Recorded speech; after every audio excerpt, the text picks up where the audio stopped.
It's a rainy evening in the Lehigh Valley as two clubs, even in the standings, will look to get a leg up in the Keystone State. Tonight, we'll see Ottawa Fury FC as they try to bounce back from a tough midweek match in the Canadian Championship. They'll have to go through Bethlehem Steel FC, wrapping up a three-game homestand here at Goodman Stadium. Hello and welcome, ladies and gentlemen. I'm Corey Cohen with you on Play-by-Play. My partner tonight is Lee Godfrey. For Ottawa, they're led by Sito Sione, coming off a two-goal performance just last week. Yeah, and he leads the team with 3 goals on the season. Spent the last 2 seasons in Iceland, but this is his second stint under Paul Dalglish, where he won the 2013 USL PDL Championship with the Austin Aztecs. And for the Steel, we'll keep an eye on Sekou Kone, Bethlehem's all-time leading scorer, who's already tallied 5 goals on the season. Yeah, he's having a fantastic start to the year. He's also appeared in every match for the Bethlehem Steel. Up top, he is their main scoring threat. We'll take a look at the starting 11, beginning with the Fury. You see Sito Sione on the left wing, but the one notable omission is the usual captain for the squad, Lance Roseboom. Yeah, he was a game-time decision. He is out with a knee injury, so that's going to be a big loss for the Ottawa Fury. But look at number 1, Calum Irving in goal, 3 clean sheets on the season. He is going to be another player to watch in that Ottawa starting 11. Now taking a look at Bethlehem's starting 11. One thing very notable, 7 of the 11 players starting tonight for the Steel are Union players. Yeah, so a lot of experience and depth to this side tonight for the Bethlehem Steel. John McCarthy making only his second start in goal. And there you see James Chambers, the captain for the team, number 45 after the last game. He now leads the club in all-time appearances, starts, and minutes. Should be an excellent matchup tonight as two squads both, again, tied in the standings, looking to make the jump into the playoff picture. We'll be back with all the action right after this on the USL Network.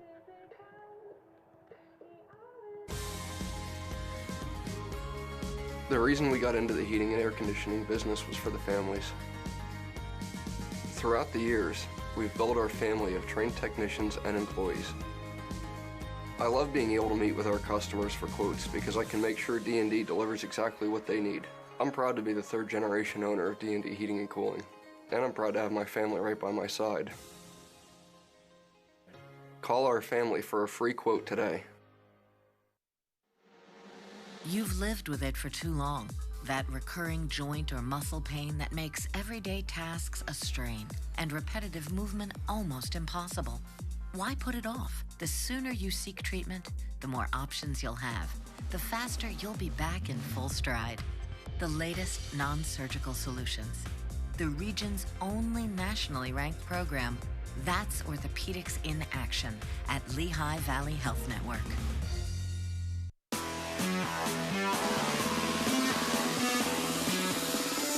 The first soccer ball was kicked in Bethlehem in 1904. Now, 112 years later, it's time for the rebirth of Bethlehem Steel FC.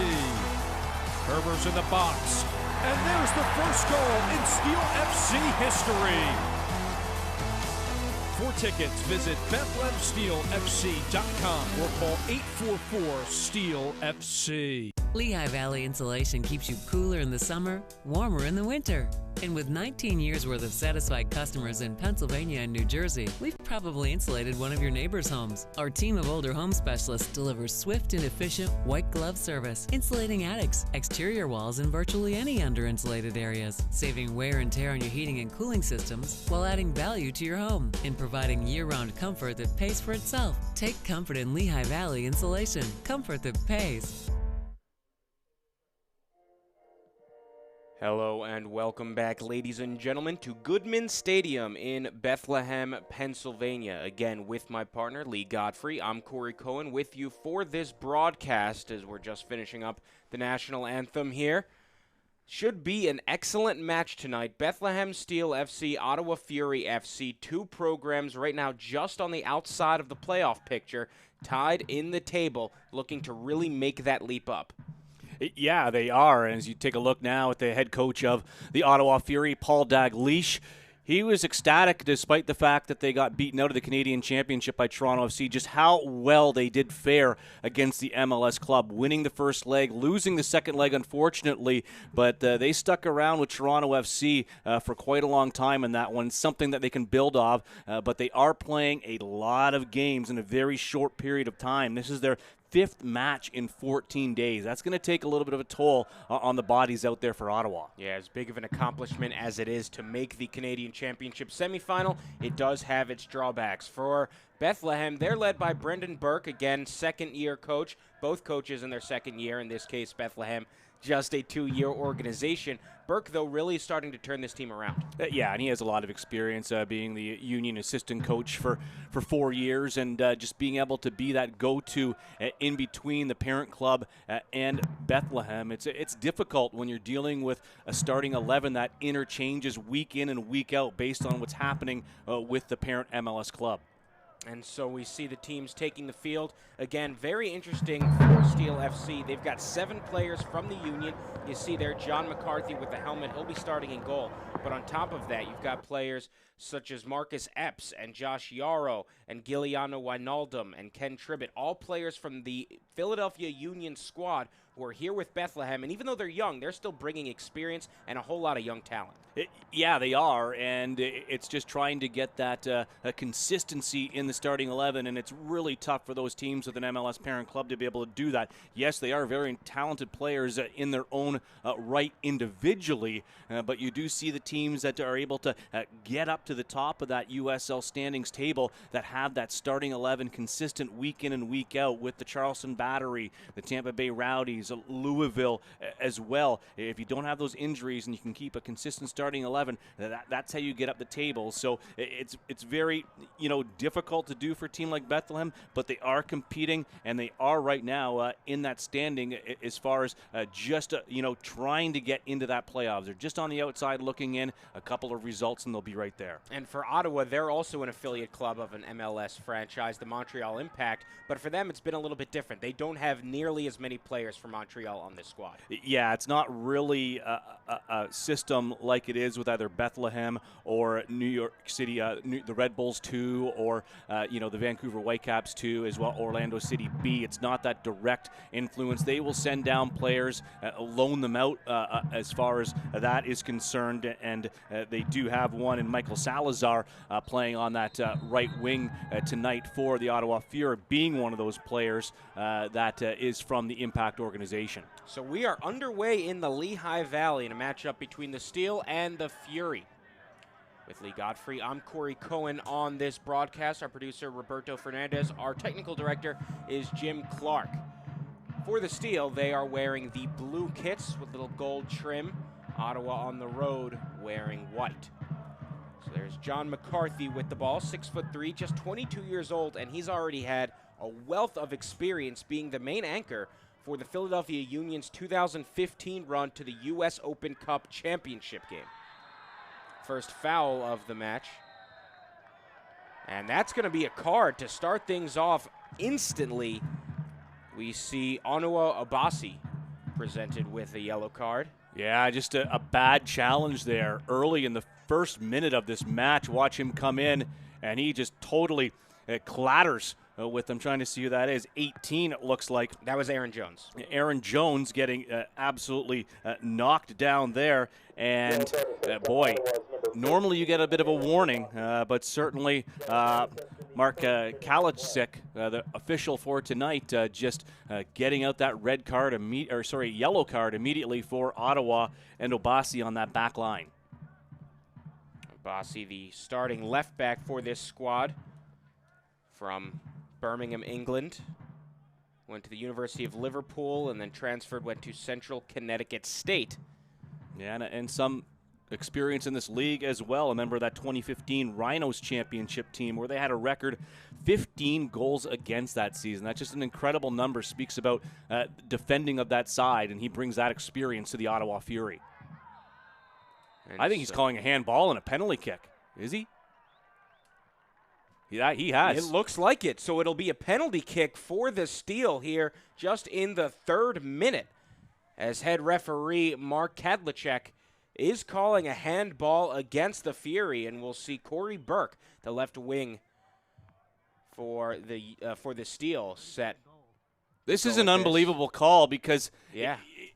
It's not a scoring opportunity, and his arm was out, maybe not in a position that it should have been, but there's no one around it to take away a goal-scoring opportunity. Here's the shot from Corey Burke, blocked, saved by Calum Irving.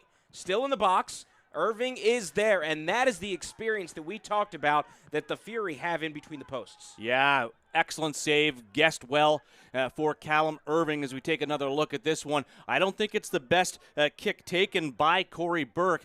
He doesn't get that over far enough, and with Calum Irving guessing right, he's able to palm that one away and deal with the rebound and not put it back into a dangerous position. And for some players, you talk about penalty kicks, and maybe it's been a while since they've last taken one in a game. There are some cobwebs. Not the case for Corey Burke. He scored on a penalty kick in extra time last week in stoppage time. 90th minute, he lined one up and slotted it home. So he should be used to it.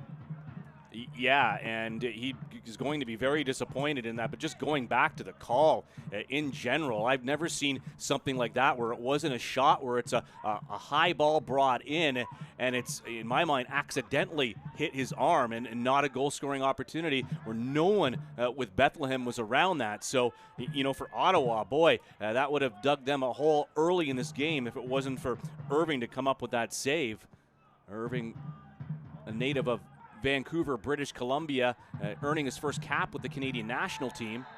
Dangerous slide tackle there. We might see another yellow card, and we do. This time, Aaron Jones, who was on the receiving end of the foul earlier, now he picks up a yellow. Well, this is very interesting. Mark Kadlicek getting involved in this game very early on the card side and the call side. It's very difficult for teams, and it is the right call. He's come in completely late there. Campbell had that ball, and Jones wanted it badly. Reckless tackle, and Campbell still on the ground. And as you said, I mean, the referee, Mark Kadlicek, he has been incredibly busy in these first not even 5 minutes of action between 2 yellow cards issued and then the handball, which, as you said, normally you'll see a handball called when there's a goal-scoring opportunity, when it really affects the play. That time, it really didn't at all. He could have let it slide. It is subjective, but he didn't. As you said, it really just came up to Calum Irving to carry his team so they don't fall into a hole. Yeah, and, normally you would see a talking to early by officials to say, okay, that's your one. The next time I'm going to pull that card out. But the two challenges in this one by Obasi and by Aaron Jones at any other time of the game, certainly it is a warranted yellow card. So, I don't like to see a lot of them, if it's unwarranted. Sometimes you do see some that surprise you, but these are not too surprising calls whatsoever. So these teams are going to have to settle down a little bit and play a little bit more disciplined soccer, because you don't want to take that chance that you're going to get that second yellow, have someone sent off. It affects, how long you can keep players in games for, too, depending on how important they are for your team tactically. A header in the box, won by Josh Yarrow. Nice work from him. He actually, you talk about the Union Steel connection, and sometimes you'll see players go down and next week later come back up. For Yarrow, he actually played yesterday for the Philadelphia Union, just 19 minutes, but he's recovering from a torn labrum. Played for the big club yesterday, and now he's gone to Bethlehem, traveled back from New York as they battled NYCFC at Yankee Stadium. And he's here going to look to play a good amount of minutes tonight. Yeah, that's unbelievable on medical reassignment here, and minutes is minutes, and that's what you want is first-team action. So the Union saying, you know what, you're getting on that plane, and you're going to go play tomorrow. So I'm not sure, if he's excited about that or if he's excited just to be back in general and getting those minutes. If he was healthy, I don't know if he would like that assignment. As there we see another player, Adam Najim, on this squad for the Steel. Just 22 years old. He's got one Union appearance in his career. This will be his 7th start of the year for the Steel. Yeah, and he's played that holding mid at times for Bethlehem this season. We've seen Corey Burke play at that number 10 position in the middle in behind Kone, but this time Burke playing out on that left-hand side, and Najim just coming up and playing that 10 spot tonight for Bethlehem. Yeah, they seem to like having Corey Burke on the wing after last week's 3-1 victory over the Harrisburg City Islanders. So a corner kick set to be taken here by Michael Salazar. Salazar, native of Belize. Second-round pick in the 2016 MLS Super Draft from Montreal. Most experienced player for Ottawa. Here in the 8th minute. He's set to take the corner. No, it's taken on the other side. Caught, though, by John McCarthy. So I believe that was Cito Sione who took the shot, or took the corner. Interesting defending there on that corner by Bethlehem, having 2 out there to try to block it. You're never going to block it, and you're just leaving, you know, if you're doing man-to-man coverage in the box, someone open for the Ottawa Fury. Chambers wins the ball back, deflected off Ottawa, so we'll see a throw in. That's Gerardo Bruna. Campbell now tightly guarding. See some great dribbling work, but that went out of bounds. We'll see a throw in for the Fury. So in the 9th minute here from Goodman Stadium, still scoreless. We saw a whole lot of action in the first couple minutes of this. 2 yellow cards issued to 2 of the Brits on the pitch, Onawa Ubasi and Aaron Jones. Since then, things have slowed down just a bit. Ball with Campbell and a boot forward. Yeah, Ottawa looking to extend that unbeaten streak on the road. I believe it's 3 now they've gone in league play without losing. And not including that Canadian Championship Series, when you look at the league, back-to-back wins, 5-3 versus Richmond, 4-3 versus the defending champions in New York Red Bull 2. So they're really putting up the offense. They're leaking a few goals, but I think that's a product of the system that they play with 3 at the back. But to put up 8 goals in 2 games against those type of teams, Paul Dalglish has to be very happy with their form moving forward, and just hoping that, you know, fatigue doesn't set in with all these matches they've played in such a short period of time. So here's Wijnaldum, left back, passes forward, finding Marcus Epps. And now Corey Burke, ball goes out of bounds. Last touch off the Fury. Another throw in for Bethlehem.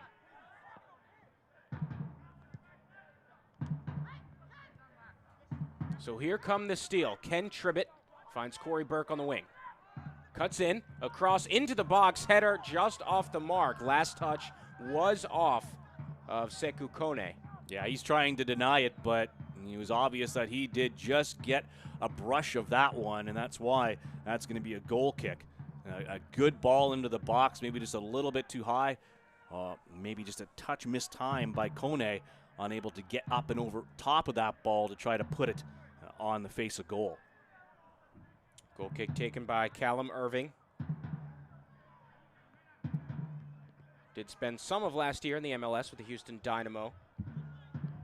This season he has been the rock for Ottawa. Salazar gets fouled, and this might be another card. Tribbett not happy about that at all. Looks like the referee will keep the card in his pocket. Chambers now talking things over with him. Very physical match thus far. He's a little upset with that one. He thought that he won that ball cleanly, so he's disagreeing with that one there. But this is going to, again, give the Ottawa Fury a set piece and a dangerous opportunity in a dangerous area. This is not where you want to be giving up these type of free kicks. Probably a little bit too far, I would think, to go for goal. But it appears that's what they might be doing. Looks like it'll either be Bruna or Salazar. They're lined up on both sides of the ball. Bruna, native of Argentina. Salazar, again, from Belize. Could be either one here in the 12th minute. Bethlehem set on defense. It is Bruna who takes a shot deflected off the head of one of the Steel players. We'll see a corner kick coming up for Ottawa. Now, Bruna wanting to take that one. He's got a lot of experience with some big clubs in his history. Developed as an 11-year-old with Real Madrid, signed with Liverpool in 2007, was one of the names bounced around with some of the top footballers in the world, and unfortunately just didn't pan out over there, and comes over to North America to try to rejuvenate his career. Signed last season but missed most of the year with a groin injury, so he's certainly happy to be on the pitch this year. This is his 4th start of the season. So a low corner kick, nothing doing there. The Steel counterattack quickly is stopped. Bruno with the ball, dribbles backwards. Now a through pass finds nobody. That'll roll out of bounds. Yarrow lets it go. And a goal kick coming up for McCarthy. Well, not the best from Ottawa so far from their set piece or from their 2 corner kicks. That was a poorly driven ball low. That's not going to get through to anyone on the Fury in the box to look to try to get the first goal of the game. Small foul that time. So we'll see a free kick coming up for the Steel. Looks like Jones will take it, plays back to Yarrow. And all the way back to Mark McKenzie. McKenzie, just 18 years old, graduated from the Union Academy just on Friday. Through pass offside, and Sekou Kone seemed to know it. And so, close to a big opportunity there. Kone just a little bit too far. Long goal kick there, a lot of power from Irving. Ball in the midfield. Taken over by Ottawa. A foul called. This will be Steel possession. And Obasi, he's got to be careful. He's on a yellow card. Talking things over this time. Yeah, and you could see the official pointing to his head and saying, you have to think, don't make me give you that second yellow card. And that would be detrimental to the Fury so early in this match. Obasi really has to think about the challenges he's going into. A little too far up the field for Najim, but Ottawa knocks it out of bounds. Throw-in coming up for Epps. Heads all the way back to the midfield. Yarrow is there. Jones back to Yarrow. Now 15th minute from the Lehigh Valley.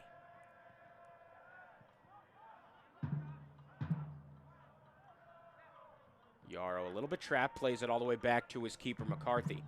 McCarthy, the all-time Steel leader in saves with 54 and clean sheets with 5. Last year, he was the anchor for Bethlehem. This year, though, he hasn't played nearly as much. He spent a little bit of time up with the big club. He's been here. It's mostly been Jake McGuire for Bethlehem, who's been in between the posts. McGuire actually leads the league with 34 saves.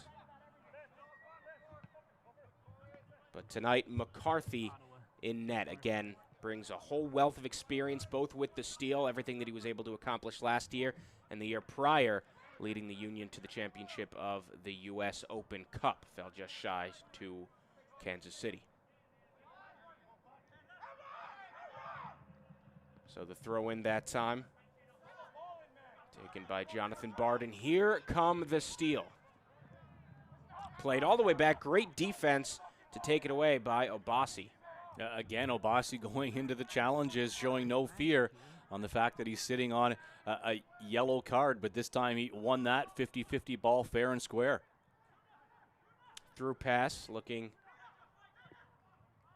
for Salazar. Last touch, I believe it was off on Ottawa, and we'll see a goal kick. Yeah, good clearance to there, good defending by Wijnaldum. Just getting a piece of that and making sure it took a deflection as well, because otherwise it looked like a pretty good through ball to give Ottawa a good scoring opportunity. Giuliano Wijnaldum, Dutch native. He's got an older brother who plays for Liverpool and the Netherlands national team. Wijnaldum just 22. He's got a lot of experience, 2015-16 season with Bochum in the Bundesliga, and as well Alkmaar in Holland for 3 years. So playing at that level, that type of experience is something that the Philadelphia Union and the Bethlehem Steel are really looking for. This is his 6th start with the Steel on the year. A through pass, but nobody can get there. Ottawa takes it over. Ball in the midfield. Nice pass there. Some open room for the Fury. Salazar on the right side. It is played back to Bruna. Takes a shot way off target. Yeah, Yeah, that's a wasted opportunity there by Bruna, but, you know, good transition and movement up the pitch by the Ottawa Fury. Some nice passing. They just have to be a little bit better in that final third to try to, you know, find those channels through the back four of the Bethlehem Steel to be able to get an opportunity on goal. So here's Ken Tribbett. 22 appearances with the Philadelphia Union, played last week in the midfield for Bethlehem. He's back there yet again, though he can also play at defender. Out of bounds, last touch off the Fury. We'll see a throw in here by Najim. Burke back to Najim.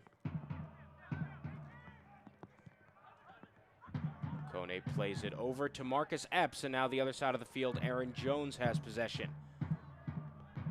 Last touch off of Ottawa. Corner kick coming up for Bethlehem.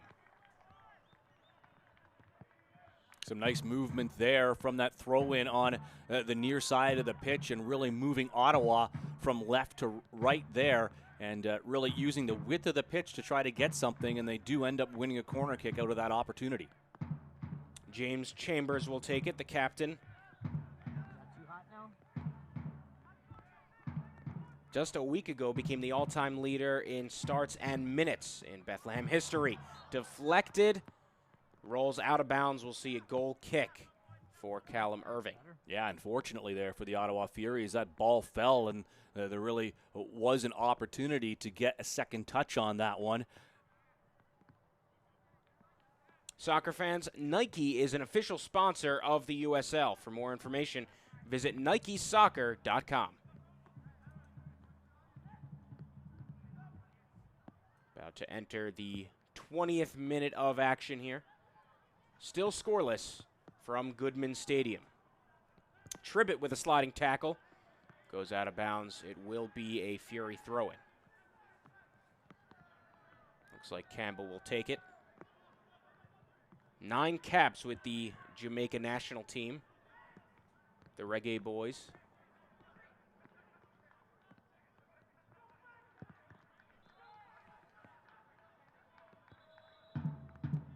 And now for Bethlehem, they earn the throw-in.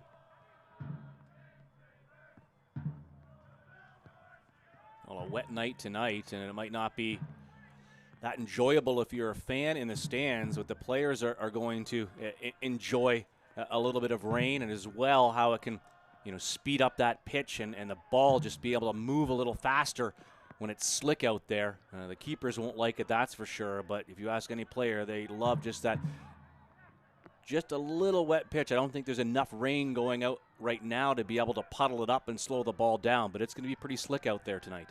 Yeah, certainly not a big storm, just showers pretty much throughout this entire match based on the forecast. Ball with Jones. Back to Yarrow. Switches fields, looks for Wijnaldum.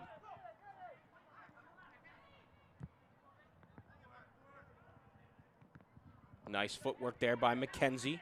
Finds Tribbett in the center position. Switches fields to Aaron Jones, who can work the ball up on the right flank.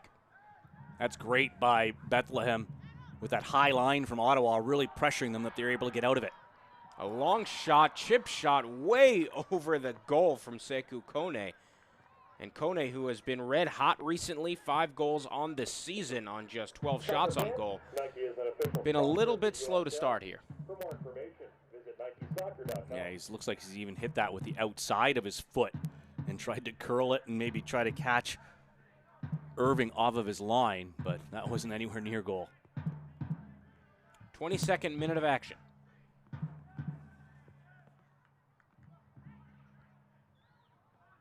Header eventually won by Kone. Back to Jones.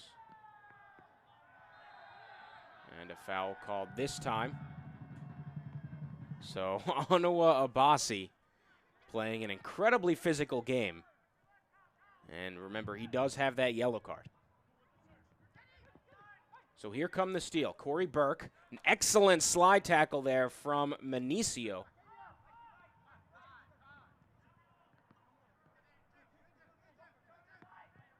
And now Bethlehem will slow it down.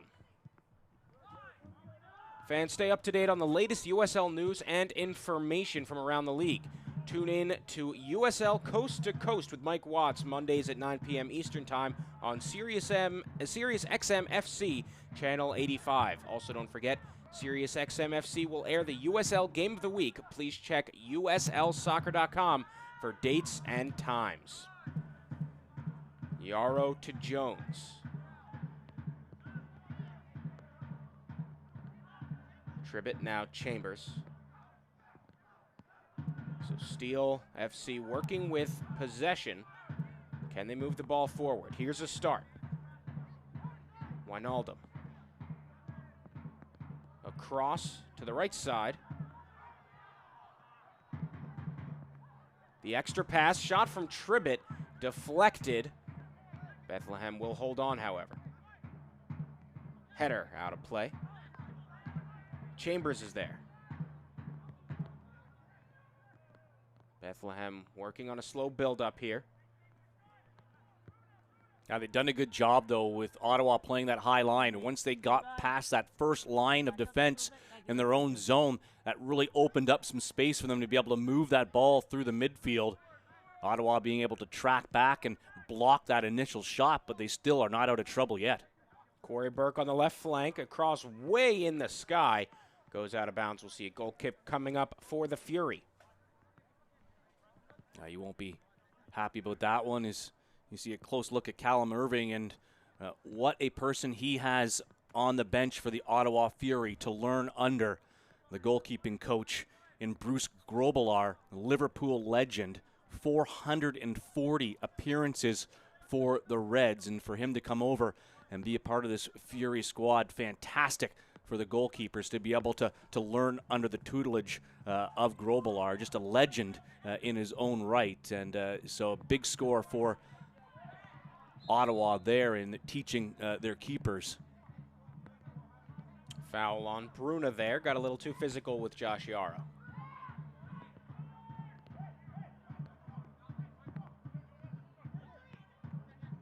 So here's Wijnaldum. Healthy boot forward, just over the head of Kone. Campbell plays it back. So we mentioned Lance Roseboom not getting the start today. The typical captain wearing the armband for Ottawa is Kyle Venter, 26-year-old product out of the University of New Mexico.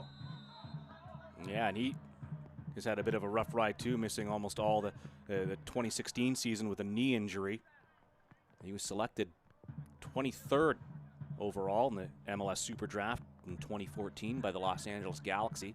Yeah, he had an illustrious career with the Lobos, was MVP of his conference, only missed one start in 4 years of action, and has come into this Ottawa program, as you mentioned, injured last year, but he is the winner of the Ottawa Community Award, so he's been a big part of what the Fury are trying to do with the fans up there in Ontario. And he earns the captain's armband with Roseboom on the bench. Off the set piece, header won by Bethlehem. Burke at his feet. Passes forward. Nice touch from Kone to play it back to Epps on the right flank. Epps looking for a couple options. Right back to Marcus Epps. Last touch off of Ottawa. We'll see a corner kick for Steel FC. Oh, good in transition once again. You saw Ottawa trying to track back and not get caught and playing all those midfielders and forwards up a very high line. And again, though, Bethlehem not able to get anything on goal. Corner kick not into the box. It's back to Jones. He sends it into the box. And the header was won by Yarrow, but easy play for Calum Irving. Yeah, Marcus Epps in on that one for Bethlehem, but chose not to try to challenge Calum Irving on that high ball. Epps, another young player, 22 years old, was the first Union pick of the 2017 MLS Super Draft, early second round pick. The Union did not have a pick in the first. And he spent this season with the Steel. This is his 8th start. He did get one appearance with the big club, played for the Union just a week ago on May 27th. So here's Wijnaldum. Tribbett. Touch a little too crafty that time. Sends it back. Chambers is there. 28th minute of play. Salazar, nice touch on that ball to settle things down. And it's given right back to Bethlehem.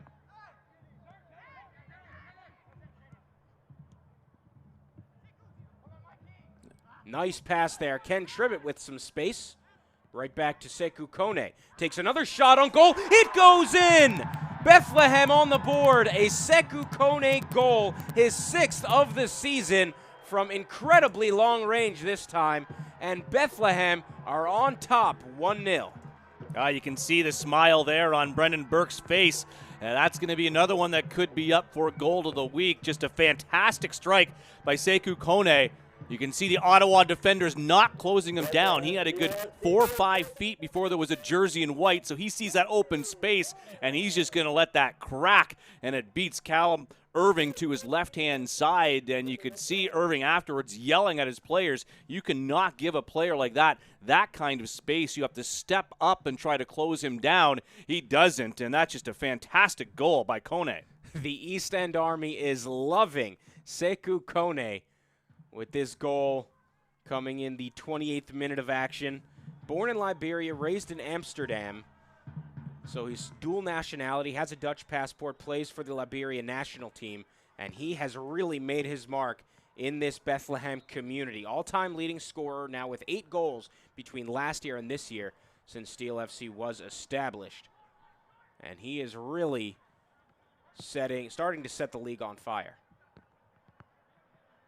Yeah, I think it really was only a matter of time. You did see Bethlehem so far in this first half having the better run of things through the midfield in transition, and Ottawa just actually being lucky not getting caught up the pitch. And, it was only going to be a matter of time, I think, before Bethlehem found a little bit of space and catching Ottawa. So Ottawa needs to make some adjustments. I don't think they can, they're taking too many risks on the road. You can't play that high of a line and leave so many players that have to track back and help in defense in your own final third.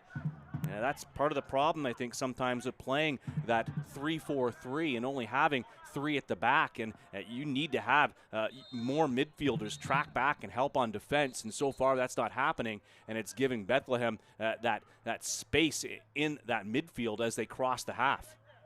Spoke with Brendan Burke earlier this week, and he talked about Sekou Kone, who wore the captain's armband for a few weeks at the start of the season when James Chambers missed a few matches with a family excused absence.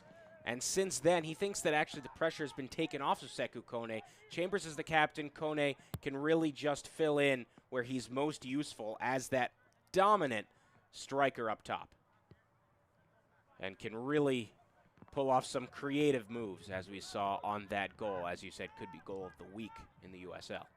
Now, there was a couple of fantastic strikes last night in the Charleston Battery Louisville game as well, so I wouldn't be surprised if it's going to be a very difficult decision to see which does win goal of the week here in Week 11. It's a fantastic to see those type of goals go in. I always say, take the shot from distance if you have that open space, because one, either goes in, 2, the keeper saves it. You don't know how he's going to react to his rebound, if he's going to push it out and put it out in a safe area, or if he's going to put it right back out in front of him for someone to knock in a goal. So, good things happen when you get shots on target. Bethlehem still putting up the pressure here. Light foul that time on Kone. Made a bit of an unnecessary slide. 32nd minute of action. And we'll see Calum Irving come out of net to take the free kick. Kone looks like he's limping a little bit. We'll have to keep an eye on that. Offensively, Corey, for Ottawa, how many times have we said Cito Sione's name, Tucker Hume, or Michael Salazar. Salazar a little bit involved on taking a corner kick, but other than that, Ottawa is just not having enough possession to be able to get those strikers up top the ball, and it really is, a waste if they're just standing up there and not getting involved in this game, and that's been the problem. So, that's where players aren't tracking back enough for Ottawa, winning duels and getting possession back. And if they don't make an adjustment here or there, I could see Bethlehem being very successful the rest of this match in moving that ball up the pitch and getting more scoring opportunities. Certainly for Cito Sione, definitely a little disappointing to start here. Just a week ago against Richmond, he scored 2 goals in the first half. And in this one, he's been incredibly quiet. Foul that time called against Fury FC. Yeah, and that's almost a smart foul. Just don't get the card, but stop Bethlehem from going up on the counterattack with numbers. Allow Ottawa to be able to get back and defend. Foul called on Sergio Manicio. Very interesting background. Born in Angola, raised in London, and went to college at Cleveland State. And he started every game with Cleveland State, 69, and putting in 16 goals as well. Here's another yellow card, this time for Jonathan Barden. So I don't know what it is, maybe something in the water back in England, but 3 yellow cards in this match, all 3 to natives of the UK. And that's a warranted yellow. He just comes in from behind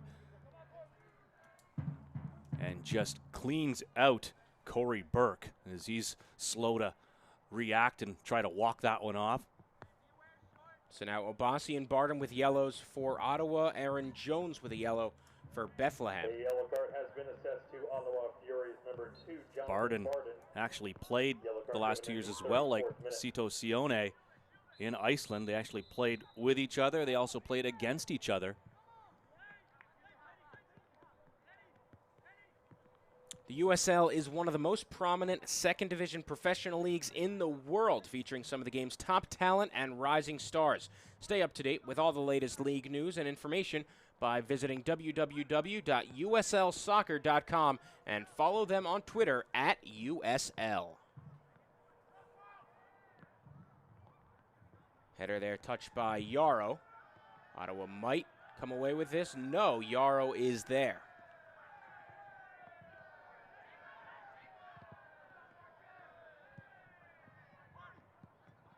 Excellent interception that time. Yeah, it was, and it's too bad Ottawa didn't do anything with it. They needed to use that interception and take something up on the counter and get something going in transition, move that ball up the field. Barden dribbling. Looking for Salazar, who is in an offside position. Now he's on, has the ball, cuts back, 18 yards out, shot right at John McCarthy. Now that's a little bit better from the Ottawa Fury there and moving the ball up the pitch and trying to find some holes in this back 4 of Bethlehem. Salazar takes that shot, but that is right on McCarthy. No problems there. I think he was a little bit eager. The fact that he got past Wijnaldum, there hasn't been much space gotten by any Fury players tonight. Saw some room, decided to just take a shot. Yeah, they've kept it pretty tight at the back. Bethlehem have in the first 35 minutes of this match. Throw in coming up here from Wijnaldum. Again, native of Rotterdam, Netherlands. Played back from Kone off the referee, and this could be crucial. Ottawa now working on a counterattack. It's Bruna, through pass, too far for Michael Salazar. He can chase it down, but the Steel will have time to set up on defense. Salazar one-on-one with McKenzie. Played back, 2 errant passes on that counter coming from Ottawa. Yeah, what a gift there as that ball goes off the official and sends Ottawa going on the counterattack, and just a couple of bad passes really breaks that one up. Ottawa having difficulties trying to string something together here and try to get back into this one. Approximately 10 minutes remaining here in the first half of play. Bethlehem with a 1-0 lead over the Fury. On the right side, Najim finds Marcus Epps. Back to Najim. 1 assist this season with the steal. Najim some room. Wijnaldum to Corey Burke. Inside the box, cuts. Excellent clearance that time. Looks like that was McElhenney. Bethlehem, though, regains possession. Shot just over. I believe Irving got a piece of that. And he did. It'll be a corner kick coming up. Irving trying to pump his team up. He's had a lot to do thus far as we take another look at that. Great clearance. Tribbett is there. Yeah, good movement at the top of the box. Ottawa have to close this down. They don't once again. No one closing in on Bethlehem there, and another good scoring opportunity. So a corner coming up on the near side. Najim will take it. Chambers takes them on the far side. East End Army making plenty of noise here. Whistle blown might have been too early. And it looks like Mark Kadlicek saying that he didn't give him the notice, saying on my whistle. And in fact, now it looks like Najim won't even take it. They're sending Chambers.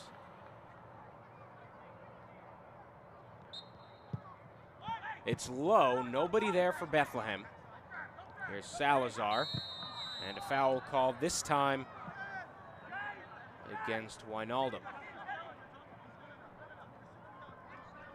Well, it's a product of this system that Ottawa plays that they would hope to get more goals. They've been scoring goals. They've conceded as well. When you talk about the 8 they've scored in the last 2 games, or rather 9, they've conceded 6. So it's been that approach that, hey, we're not too worried about conceding as long as we know that we're going to get the goals.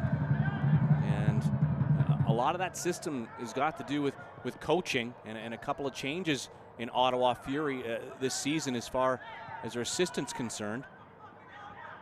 Salazar played back. Tucker Hume. Again, we haven't heard his name too much tonight. Excellent interception there by the Fury. Sent all the way back by Barden. And that change was Martin Nash being the assistant coach last year. Most people would know his more famous brother, the basketball player Steve Nash. But he is gone and out of the picture, and Julian de Guzman, a famous Canadian international, retired from the Fury last year. He's come in as Paul Dalglish's assistant coach, and I talked to Dalglish in the preseason at IMG Academy in Bradenton when they were there, and he said, you know, I always knew Julian was going to be a good assistant coach. I'm just shocked by how fast he's made that transition, and the players really respect him because he's so fresh from not being a player anymore, and he's such a leader. He was as a player, and he's went right into that role as the assistant coach. He's a great holding midfielder for Deportivo La Coruña in La Liga in Spain. He was named their player of the year one season. Struggled a little bit as a player at Toronto FC, being named the designated player when they should have never have given that title to a holding mid. A lot of fans there thought, you know, he's going to score a lot of goals. Well, that they don't understand the position to begin with, if that's the fact. But an excellent representative of the Canadian national team, and he's really being a part of this offense in the Ottawa Fury this year. Here's Najim. Finds Wijnaldum. Across in, looking for Najim. Slight touch, but Irving picks it up.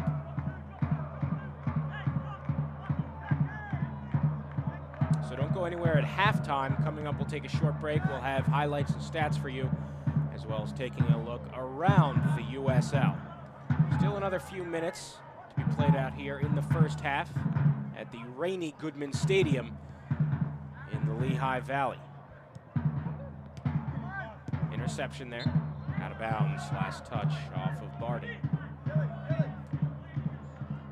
Lee Godfrey with me, I'm Corey Cohen, and we sort of represent a little bit here. I know you're Canadian, so you've got the Ottawa there. I'm from Pennsylvania, so I've got the Bethlehem geography there. So here in the booth, we've got a little bit of a representation of these two clubs out on the pitch.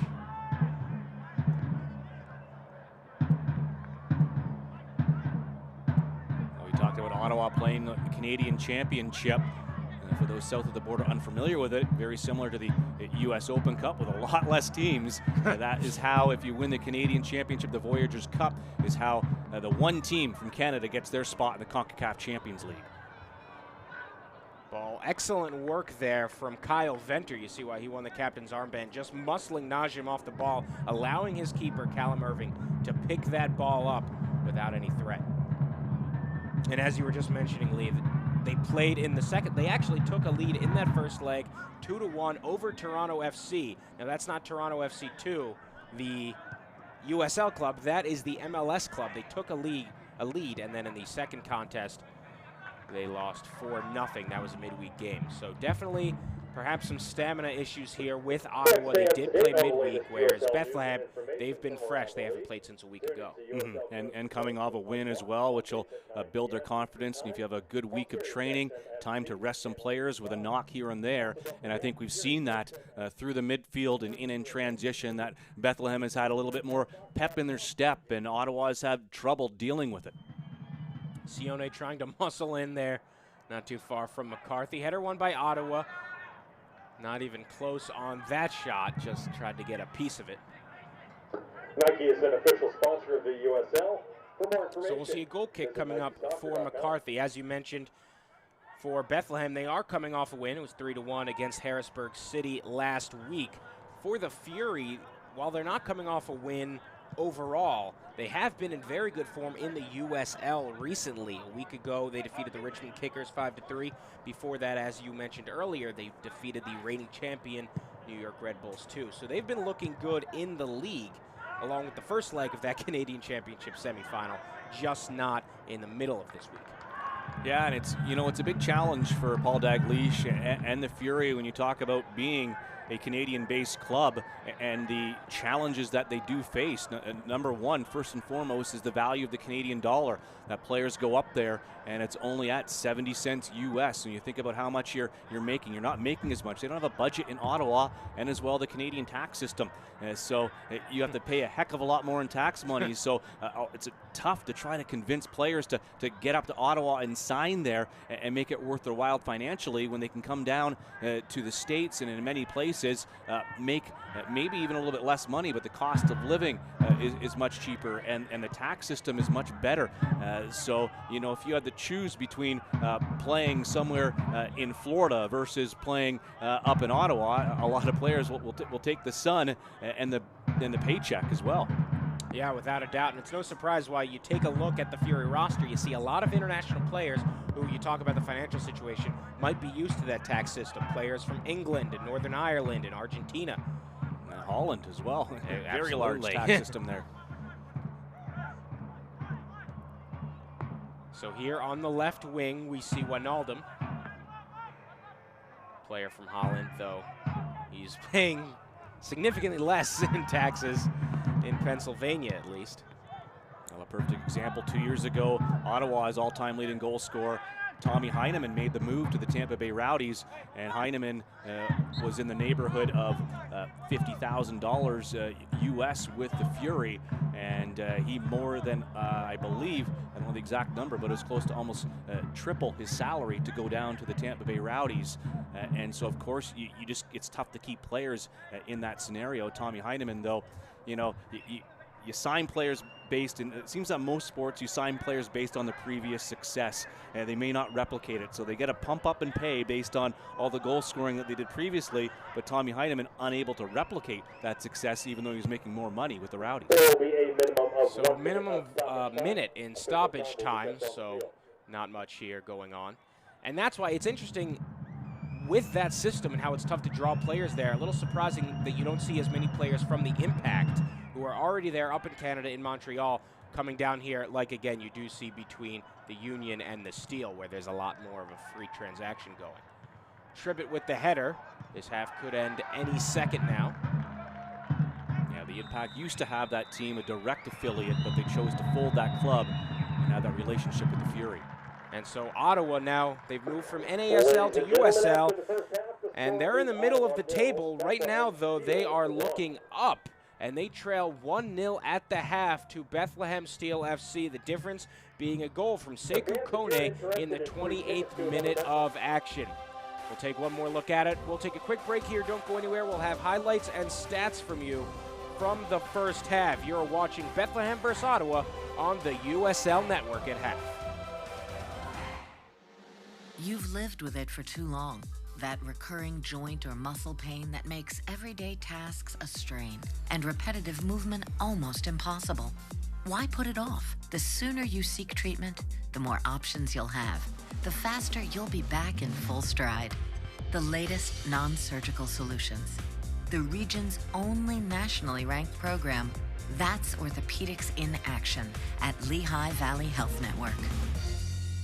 The Lehigh Valley's largest selection of new and certified pre-owned vehicles in one location is Rothrock. We have over 1,000 vehicles to choose from, an award-winning service team, ultra-modern facilities for comfort and convenience, and the best deals in the Valley. During the Drive and Discover event, drive Ram Bighorn Crew Cab or Jeep Wrangler Unlimited Sport. Your choice, only $249 a month. That's right, Ram or Wrangler, only $249 a month at Rothrock. Rothrock, Chrysler Jeep Dodge Ram, family-owned and operated for over 57 years. Rothrock, where the cars are. Shh. Can you feel it? That vibe. It's here on America's best beaches. Feel it in unique mashups of amazing, crazy, and wow. So within every moment, you live amplified. St. Pete Clearwater, solar powered and radiating 1,000,000 megawatts of possibility. Dive in deeper at liveamplified.com. What's sweeter than playing Mother's Day with top prizes of $50,000? How about winning on the spot? Play Mother's Day, the new scratch-off from the Pennsylvania Lottery, and you could win on the spot. Keep on scratching. What's more exhilarating than playing $100,000 Club with top prizes of $100,000? Winning on the spot. Yeah! Play $100,000 Club, the new scratch-off from the Pennsylvania Lottery, and you could win on the spot. Keep on scratching. It is halftime here at Goodman Stadium in the Lehigh Valley. Bethlehem Steel FC with a 1-0 lead over Ottawa Fury FC. It's Youth Day in the Lehigh Valley, so you've got some young fans out here practicing their skills, perhaps future Steel players out on the pitch. We'll take a look at the first half stats right here. And of course, the 1-goal difference, Sekou Kone in the 28th minute, but you look at possession, and that stands out like a sore thumb. 73% for Bethlehem. Yeah, it does. And a lot of teams will go into a game, especially the visitors, knowing that they're going to lose that possession battle and trying to just defend, and nick one on the counterattack. And that looks like what Ottawa's game plan is this time, but it's just been too easy to get that ball through the midfield for Bethlehem right now. And they're lucky, as you take a look at the shots as well, that they haven't had more on target. So it could be more, especially with Calum Irving stopping that PK early. So without a doubt, the Bethlehem Steel have controlled this match, as you mentioned. Very well could have been 2-0. Questionable handball call for the penalty kick. Irving did a great job stopping it, so that is not a recurring constant train of thought in terms of, well, how would things have been different? So even though there was the penalty kick, it didn't go in, and when the Steel scored, it was a very well-deserved goal for Sekou Kone. We'll send this after the first half stats. We'll send this over to some of the highlights from the USL. Don't go anywhere, folks. We've got more coverage for you at halftime here between Bethlehem and Ottawa.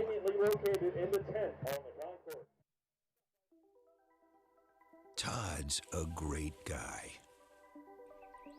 I mean, look at him. What a sweetheart. Attaboy. Wait, Todd, what are you doing? How totally selfish and un-Todd-like of you. Come on, Todd. Come on, man.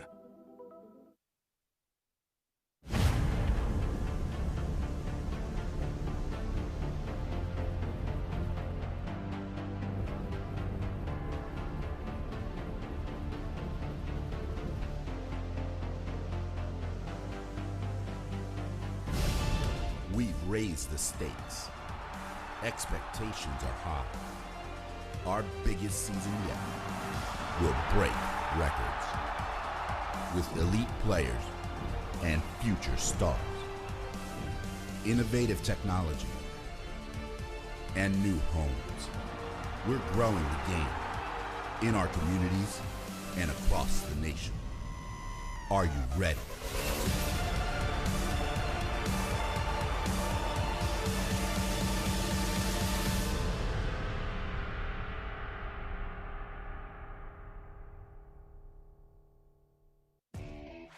We built the USL into the largest Division II professional soccer league in the world.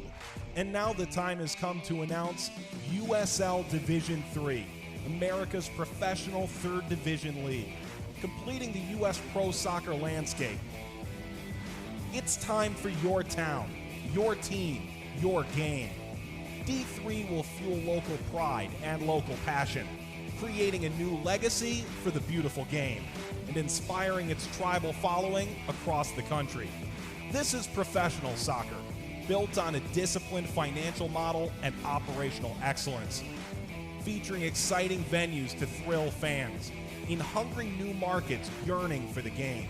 USL Division III, professional, passionate, proven.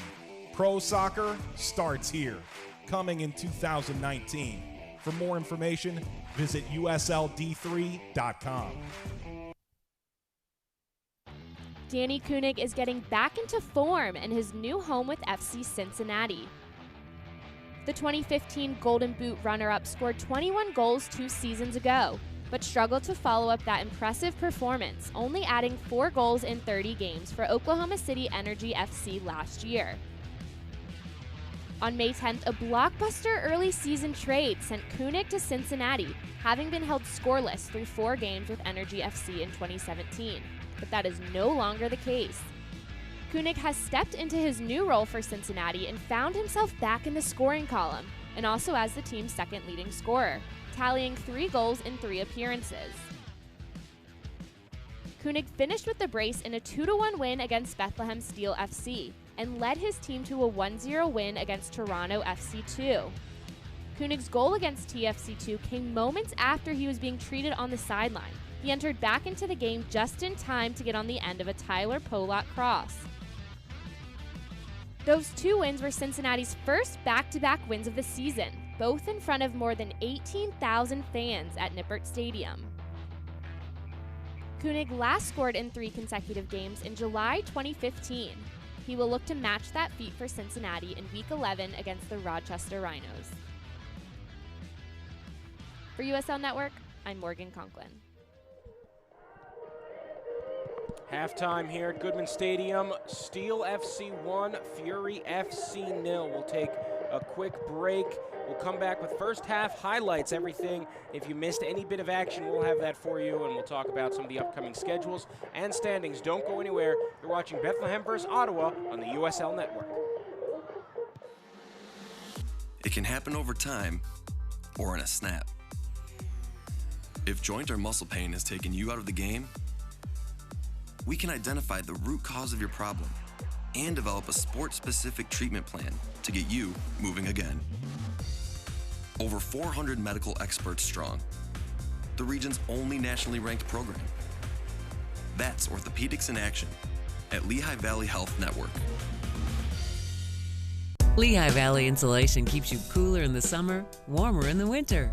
And with 19 years worth of satisfied customers in Pennsylvania and New Jersey, we've probably insulated one of your neighbor's homes. Our team of older home specialists delivers swift and efficient white glove service, insulating attics, exterior walls, and virtually any under-insulated areas, saving wear and tear on your heating and cooling systems while adding value to your home and providing year-round comfort that pays for itself. Take comfort in Lehigh Valley Insulation. Comfort that pays.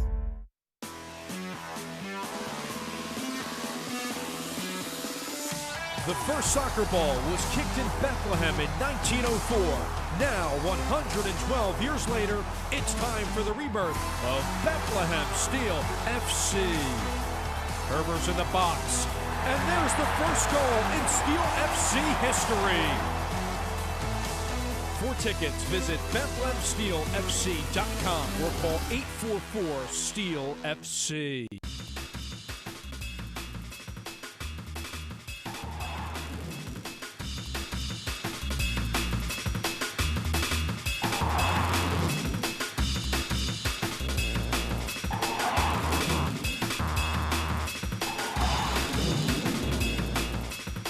Sorensen search. Oberg put it home, and the Union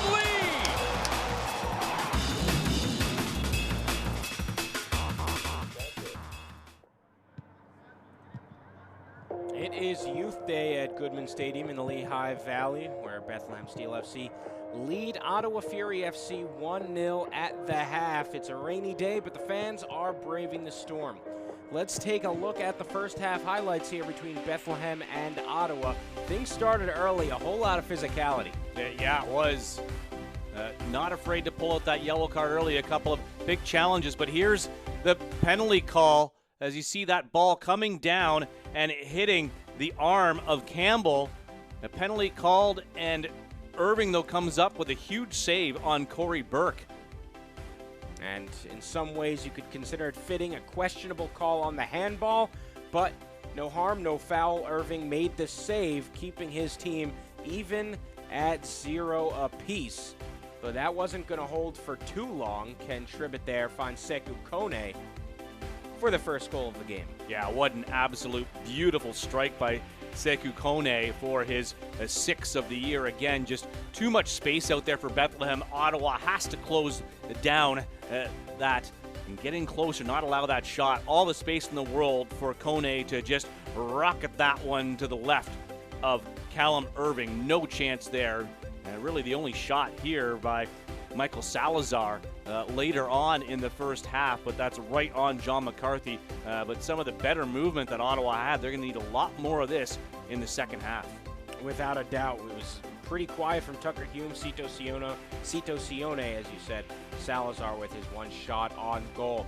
Ken Tribbett recovered it there. We nearly saw another big opportunity from the Steel, a shot on goal from Marcus Epps. Calum Irving has been exceptional in this contest. Yeah, he just gets a finger on that one, and certainly Andre Campbell has to close him down. Too much space again for the shot. So we'll take a look at the upcoming schedule, starting with the Ottawa Fury. They'll take on Harrisburg City, this squad that Bethlehem faced a week ago when the Steel won 3-1. That'll be up there in Ontario. Then they're on the road at Rochester. And then a little bit of a homestand, Orlando City B and the New York Red Bulls, too, those reigning champions. Coming up for Bethlehem, we mentioned earlier, they were at home 3 straight matches at Goodman Stadium. Now they'll be on the road 3 straight matches. They'll head to the Midwest to take on St. Louis FC. Then they'll be back in the region. They'll head just a little bit north to North Jersey, where they'll take on Red Bulls 2 in Harrison. And then at Harrisburg City Islanders, building up a little bit of a rivalry there between two squads, just about 45 minutes away from each other. And then back home to face Richmond at the beginning of July. We'll take a look at the standings in the Eastern Conference. This is the playoff position, the 8 teams for both Ottawa and Bethlehem. They're just on the outside looking in, right around 10th. They're tied for 10th at this point entering today. One of those teams can climb up. Yeah, New York Red Bulls, too, moving up as well, passing Louisville City, but they had a great result against the Charleston Battery last night. The Tampa Bay Rowdies playing tonight, so they have an opportunity as well to close that gap and tie the Charleston Battery on points. Now we'll take a look at the Western Conference. Neither Ottawa nor Bethlehem involved in the West, but right now you see 2 teams absolutely dominating that Western Conference. The Monarchs in Utah and then San Antonio FC. Those 2 are just worlds above everybody else out in the West. Yeah, but a good job when you see Seattle Sounders 3 like New York Red Bulls 2, when you have those MLS-affiliated clubs right up there. A great job of developing talent and having a good working system between the parent club and the USL side. And so a lot going on in the United Soccer League. Don't go anywhere. We've got a good one here for you. It is 1-0 at halftime. Bethlehem up in the 28th minute goal from Sekou Kone. And the team's set to take the field. As we see Ottawa come back out on the pitch, it'll be very interesting to see what transpires and if they change anything up tactically, because it wasn't working as far as trying to get something going on the attack for Ottawa. We'll see what Paul Dalglish will do and what he said to his team, because You just can't give that much space to Bethlehem and some of their talented strikers that are up top for them. And this could have been a lot worse if Calum Irving didn't come up with a penalty kick save, a fingertip save late. It could be upwards of 3-0 right now at the halftime. So I think they have to be fortunate that they're still in this match. So if they can make a couple of adjustments and try to get things going. If you're Brendan Burke, I think you've just told your team more of the same, guys. You haven't really given up anything, and you've looked very strong going forward. The chances are coming. Keep it going. More of the same. Without a doubt, and for Coach Dalglish, he had an illustrious pro career himself, was able to really explore the world, played professionally in Scotland, England, and the United States, now up in Canada, coaching the Ottawa Fury. And we are underway as Coach Dalglish looks on, hoping that his team can make some adjustments after the halftime break and make the comeback. I'm Corey Cohen with you on play-by-play. Lee Godfrey, my partner on color. As we begin the second half here, it is 1-0 Bethlehem on top from Goodman Stadium. And in that first half, we talked when we were looking at the stats, possession 73% for Bethlehem. You look at completed passes, 239 for the Steel compared to just 88 for the Fury. Yeah, and I would consider, you see him right at the half there in the middle of the park, number 14. I would almost consider taking Obasi off. He's playing a much higher position on the field than the lineup that we did have from the Ottawa Fury. Instead of playing in the back, it looks like he's playing more of a sweeper position in the midfield. Yeah, Campbell is really in that back position. And that's why I think he's been a little bit too much involved in that first line of defense. Either put him back to that position or take him off, because he's been physically involved in a lot of challenges and almost lucky not to get a second yellow. You wouldn't want your team to go down to 10 men and be down 1-0. So John McCarthy in goal. Didn't have too many challenges in the first half. Again, he is Bethlehem's all-time leader in saves and clean sheets. Has also featured prominently for the Philadelphia Union in that U.S. Open Cup run in 2015. And while he hasn't featured too much this season for Bethlehem, this is just his second start. Certainly last year, one of the top faces of this program. Very young program.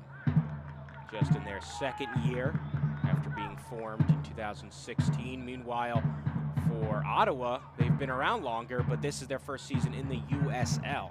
So certainly some growing pains to adjust on that front.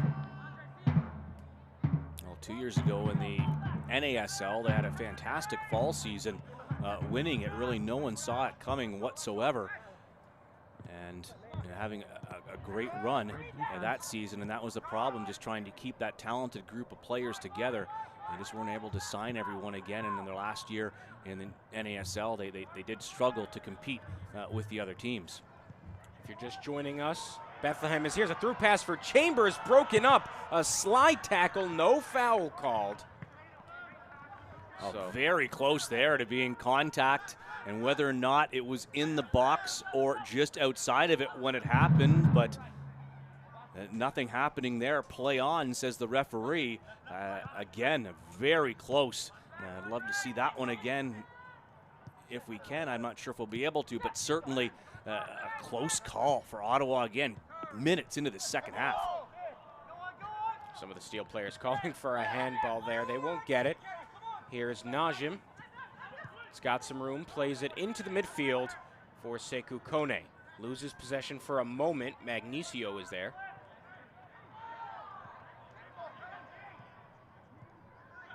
Kone heads to the left flank, finds Corey Burke. Burke dribbles back, little contact there, they'll play with the advantage. Najim takes a shot on goal, Irving is right there. Oh, it's been a reoccurring theme. And here's the slide tackle we'll see. He got the ball. You know what, that's a beautiful tackle. Absolutely, right call on the play there. He nicks that ball, times it perfectly.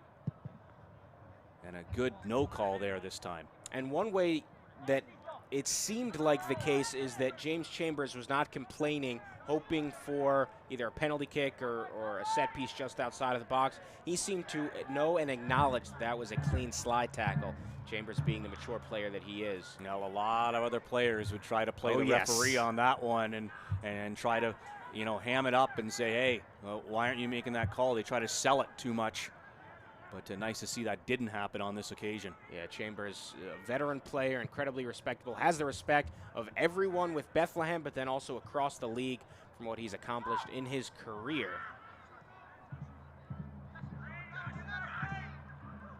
He scored his first goal of the season just a week ago. And Bethlehem just too much, they are being allowed too much time on the ball by Ottawa.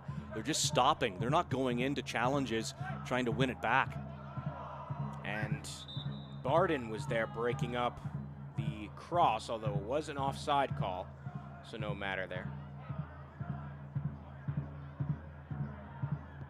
About to enter the 51st minute of action here between Bethlehem and Ottawa.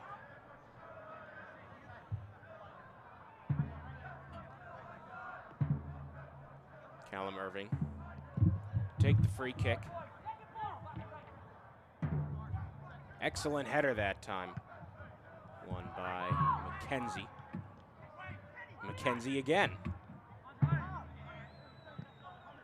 Campbell, first touch, has to play it all the way back to his keeper.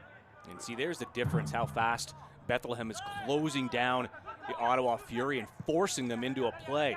Now they had to move the ball backwards there and regroup. But a lot of the time, it's going to turn over possession, and that's exactly what has ended up here by that quick closing down by Bethlehem and just not giving Edmonton, or Ottawa rather, any time on the ball. Yeah, they truly are suffocating them. Obasi plays it back.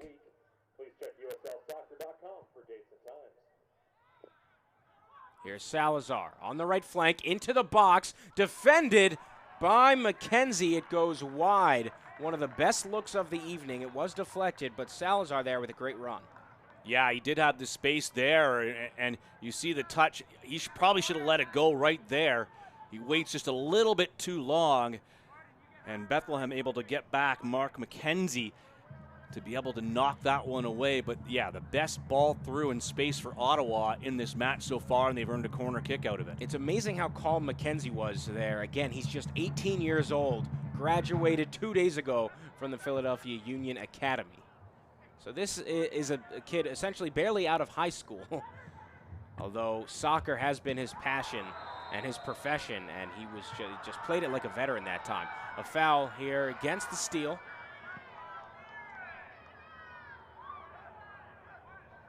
That's Corey Burke called with it. Yeah, I think they're a little bit upset there that Corey Burke just continued to make his run, even though that the ball was gone, some contact there, and not in agreement, as we see Irving coming all the way up to almost a half to take this free kick. Burke has been called up to the national team for Jamaica. He's a resident of Kingston, native of Kingston, and he scored 2 national goals for the Reggae Boys. So here's Ottawa. Pass up the field from Obasi. In the air in Bethlehem's box. Ottawa still working here. Nice slide tackle there, broken up by, looked like Tribbett, and a foul back. Chambers is on the ground. Now that was Tucker Hume who that ball fell to, and for some reason he wanted to try to bring it back to his right foot, and he wasn't able to get that shot off. He had the opportunity to take it with his left and then just took too much time to bring it back to his right-hand foot, and by that time Bethlehem was able to close him down and clear that ball away. Hume has been relatively quiet today, 23 years old, from Dallas. He actually has an older brother, Walker, playing for FC Dallas in the MLS.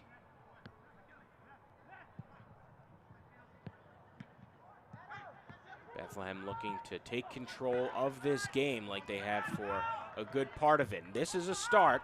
Marcus Epps plays it on the right to Aaron Jones. Dangerous slide tackle from Campbell.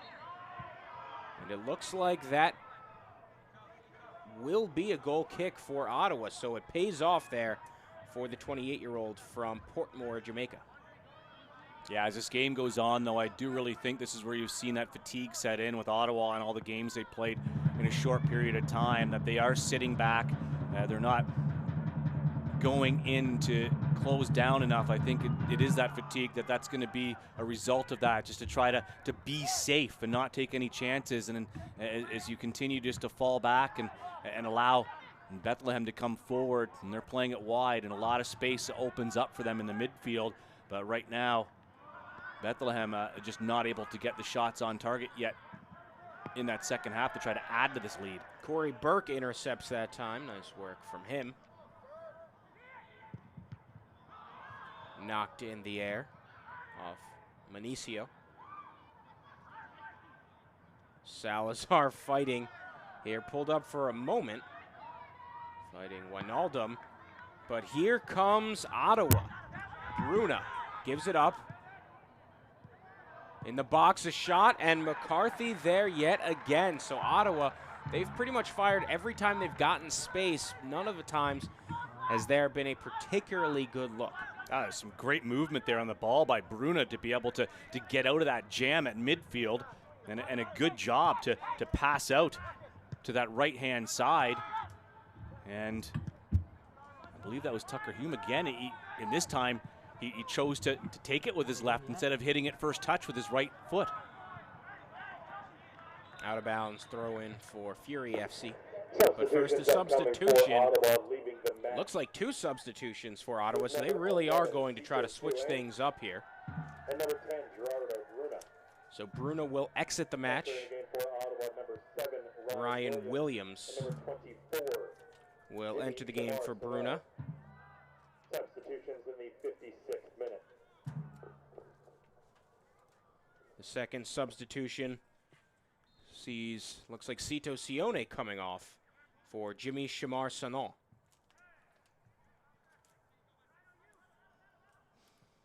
So Sione, after scoring 2 goals in the first half a week ago against the Richmond Kickers, not able to factor in tonight. And he exits the game early.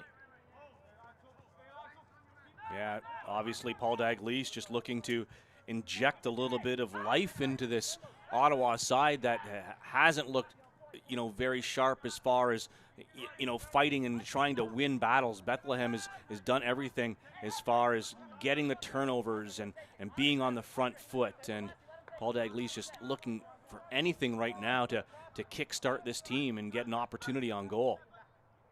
Jimmy Shamar-Sanon, Haitian-Canadian, so fits right in terms of French Canada. And you talk about Sekou Kone and what he's able to do as a goal scorer. Jimmy Shamar-Sanon is very similar to that sort of a player. Actually had the USL Goal of the Year for the 2016 season. Really a spectacular shot. Hasn't featured a ton this season. Has only taken 1 shot on goal. He did score in that one. Played back to Chambers. Still working on a counter. Again, just so much space for Bethlehem in the midfield to do what they want with his ball. And it's just Ottawa now just trying to clog up as you see that line of white along the 18-yard box.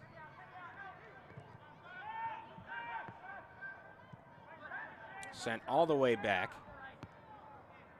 McKenzie really the anchor in the back line. Now on the right side, Marcus Epps being defended by Campbell. Epps puts on the burners. Cross little high in the box. Nobody there and a foul called. So Bethlehem can't make a play about it. The East End Army not too happy about that one.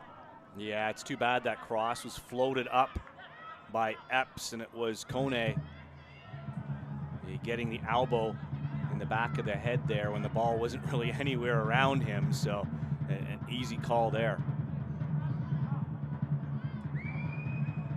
59th minute of action.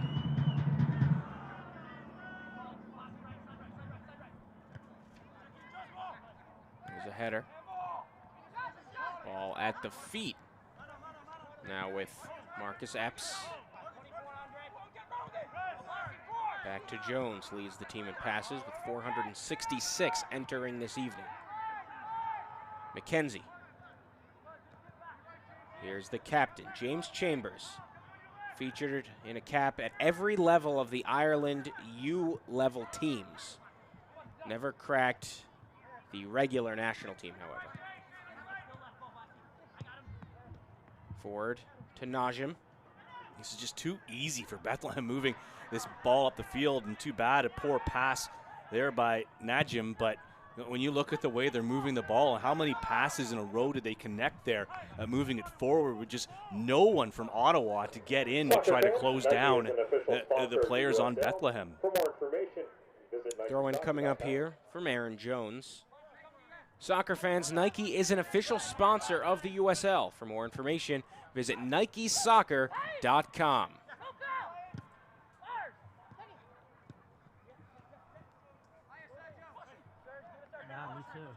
Here's Ottawa in the center. Taken away. Nice work here from Bethlehem. Through pass coming from Wijnaldum, finds Epps. Epps can't get past Andre Campbell. Excellent defense from the Jamaican. Back to Shamar Senal. Just 20 years old he is. This is a last call for beer. Fans, stay up to date on the latest USL news and information from around the league. Tune in to USL Coast to Coast with Mike Watts, Mondays at 9 p.m. Eastern Time on SiriusXM FC Channel 85. Also, don't forget, SiriusXM FC will air the USL Game of the Week. Please check uslsoccer.com for dates and times. And Campbell has to go down after that play, taking a knock, and this would be unfortunate for Paul Dalglish if he's not able to continue, as looks like he's favoring that right thigh, right groin area. And the medical staff will have to come out and look at him. If Paul Dalglish is forced to use his last sub to replace a defender, it will be interesting what happens if he will bring Obasi back and play a defensive position in order to still save a spot for an attacking-minded player to try to get back into this match. Yeah, he does have a couple options. Carl Howarth is on the squad. Led the team in goals a season ago. Steven Dos Santos has a goal in the season. He's a forward. So a couple players that he could go for. He's hoping it won't happen right now to replace Andre Campbell. Players coming in.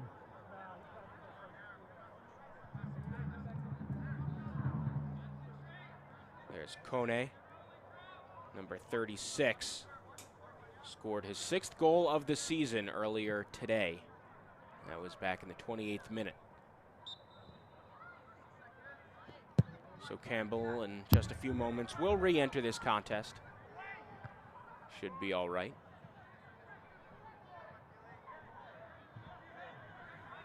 Another throw in for Ottawa. There's Coach Dalglish. Julian de Guzman, who I talked about earlier, right beside him, giving instructions as well. And this match so incredibly different from their previous USL match. Again, that was against Richmond. And this team, up until that game, they hadn't allowed 2 goals in a contest. They allowed 3 against the Kickers. And then on offense, they just absolutely exploded, scoring 5 against Richmond. This game looks like a completely different team.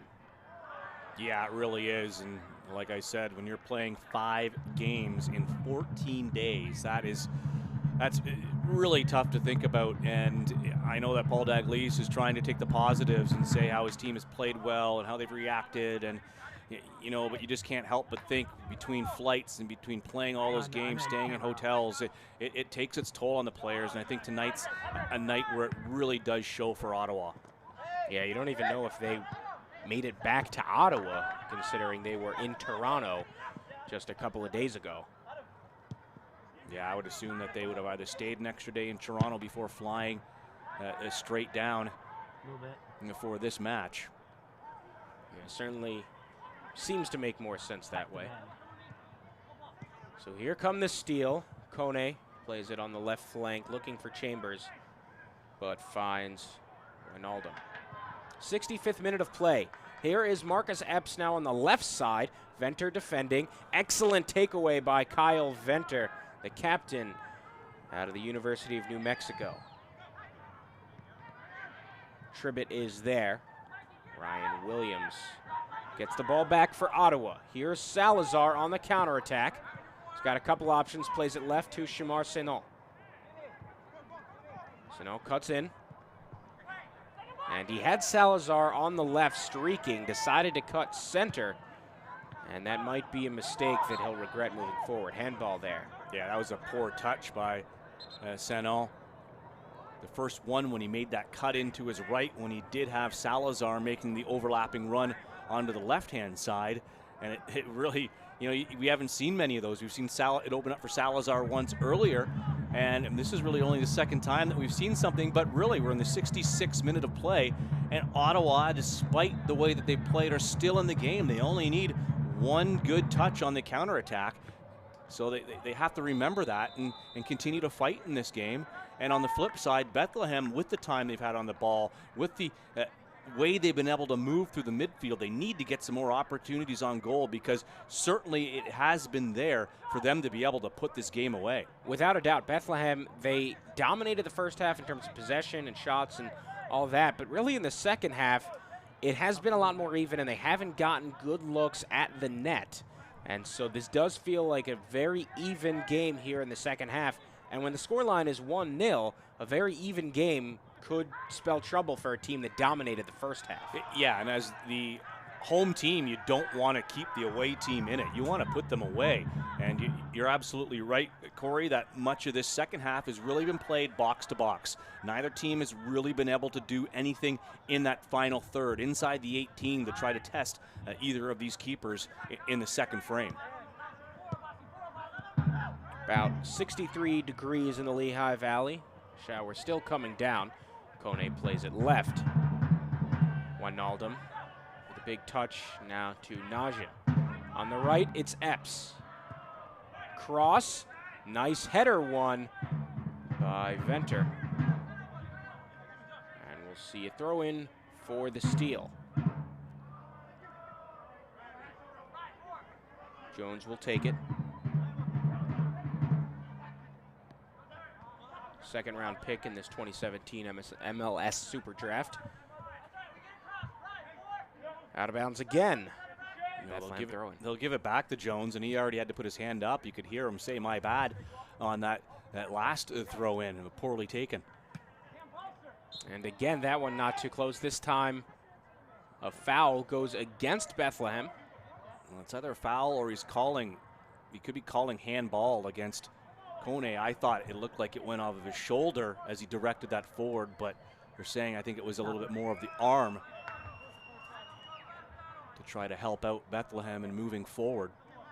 So here's Calum Irving, who struggled a little bit at that one point, but for the most part, very talented in the first half. Ball in the box for Ottawa, a little too much for Ryan Williams. We'll see a goal kick coming up. Oh, that's really unfortunate that he wasn't able to handle that ball, because what an excellent opportunity. I think they kind of caught Bethlehem off guard, and he wasn't able to control it and to be able to get a shot because the flag stayed down. Williams, another Englishman in this match from Birkenhead, England. Previously played professionally in Wales and Scotland, now brought his game to the United States. And he's been incredibly effective this season with Ottawa. He's only taken 7 shots total, and he's scored on 2 of them.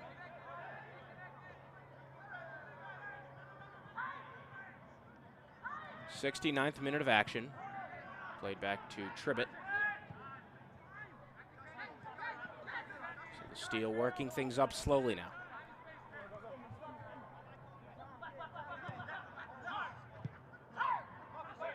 Turnover. Here's Obasi driving through the midfield, a through pass. Ottawa will have to slow down. A cut from Hume.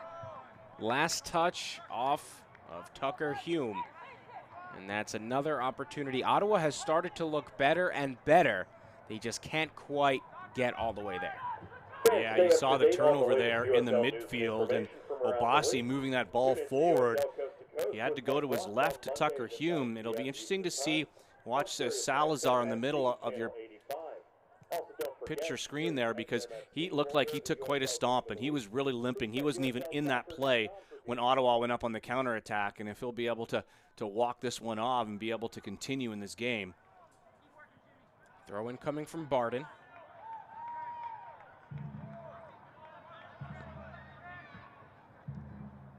Barden got a yellow early on. Nice boot there from Venter. Here's some space for Ryan Williams on the right flank. Across, into the box, header from Salazar, and a goal equalizes this for the Ottawa Fury. Michael Salazar, his second goal of the season. What a brilliant cross from Ryan Williams, who just entered the match mere minutes ago.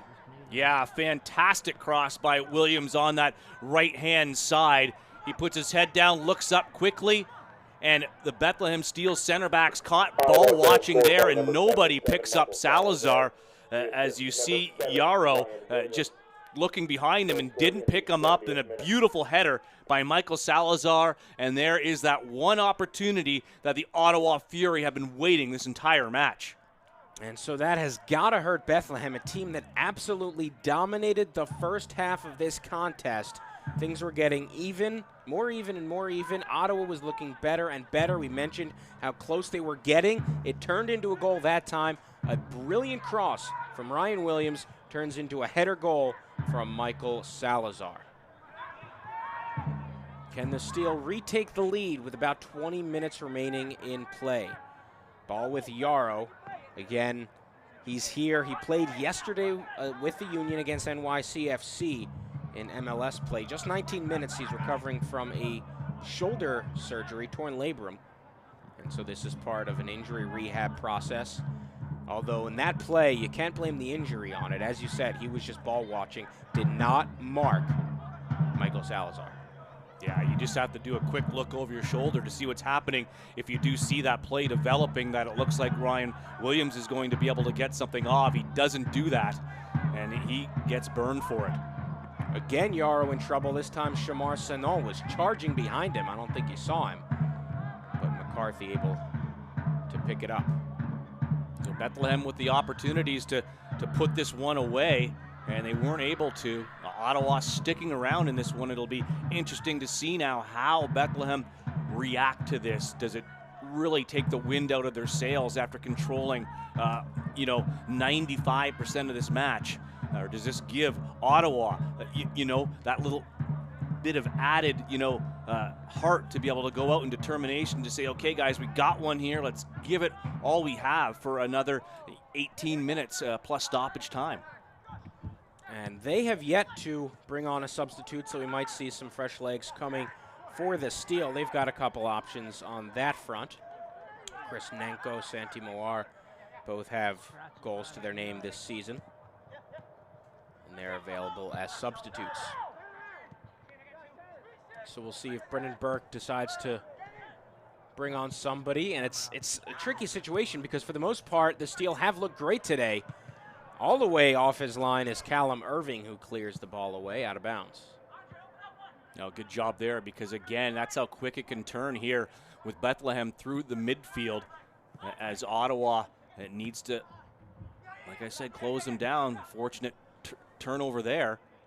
Nice touch from Michael Salazar, playing it back to Williams. All the way forward, Hume gets a piece, but it's a turnover.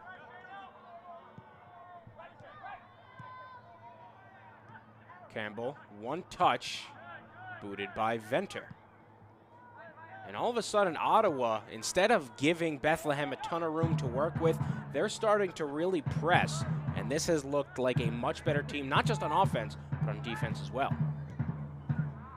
Yeah, you see just right there a windward pass, and that was easily read by Ottawa, and away they go. Ball rolls out of bounds. We'll see a throw in for the Steel. Wijnaldum throws it in. Finds Chambers, now Ken Tribbett. Again, 22 appearances with the Philadelphia Union. He's featured prominently in Philly. Looks like Najim is down.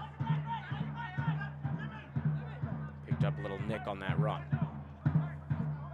Pass back to Manicio. Rolls out of play for another steal throw-in.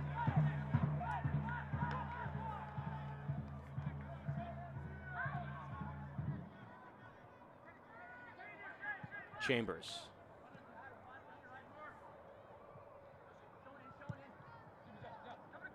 To the right side, Marcus Epps. He's challenged.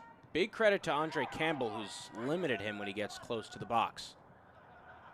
Epps to the left flank. Burke looking for Chambers. Finds him off a deflection from Williams. Chambers right back to Burke. Taken away by the Fury. Here's Salazar looking to move quickly. Pass to Shamar Senon. Waiting for reinforcements. Salazar. Now on the right side. Across into the box, a header. What a save from John McCarthy. Such a similar play to the goal that we saw in the 70th minute that Salazar finished. This time McCarthy was ready. Made a brilliant save.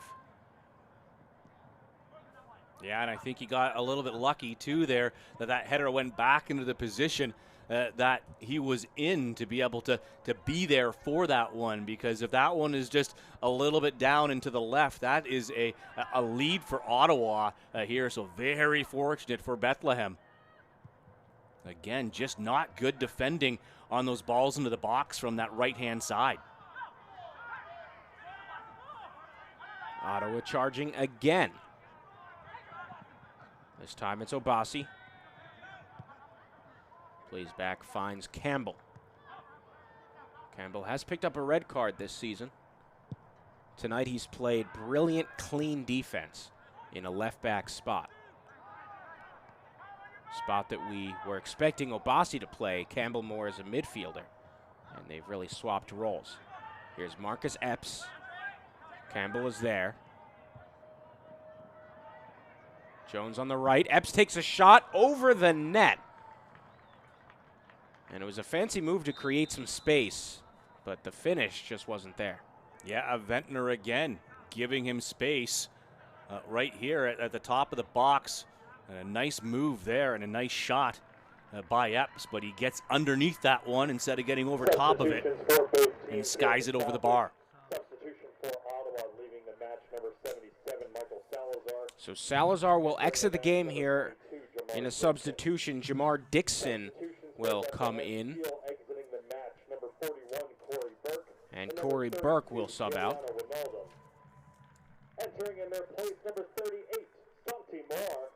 Santi Moar will check in replacement of Corey Burke.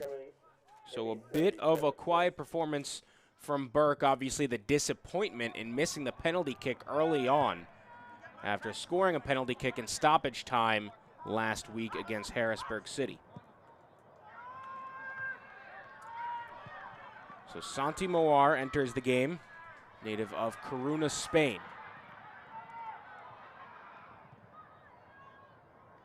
Chambers gets a piece, plays it back, all the way back to McKenzie. Goal scorer.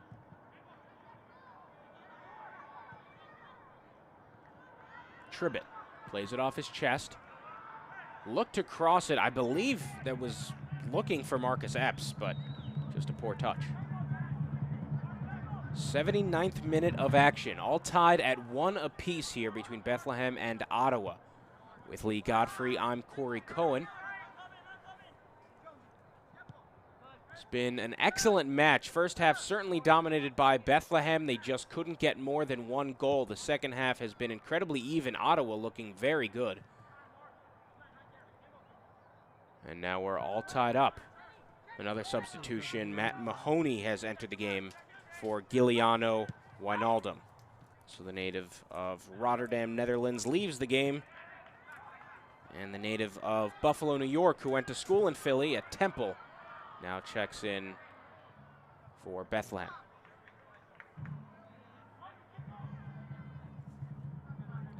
Mahoney started 55 straight games at Temple University as an Owl. Nike is an official sponsor of the USL. Now making his third appearance of the season for the Steel. Is the closest club, at least, to his college days.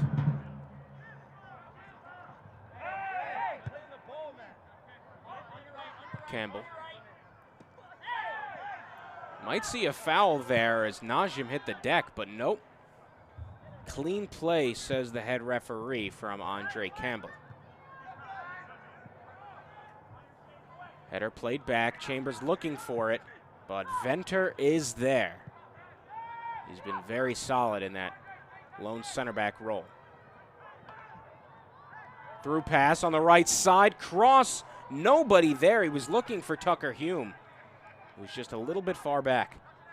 Wow, very fortunate there for Bethlehem in that build-up. Good counterattack on that right-hand side again. And you're absolutely right that was just not quite there for Tucker Hume in the 6-yard box. But Ottawa looking very dangerous up that left flank on the counterattack, creating now 3 opportunities here in this second half. Nice cross on that play from Shamar Senon. It seems like now he's switched more as a right mid, and Jamar Dixon will play as a left midfielder. Dixon, a native of Ottawa, Ontario. He's actually got 4 caps with the Canada national team.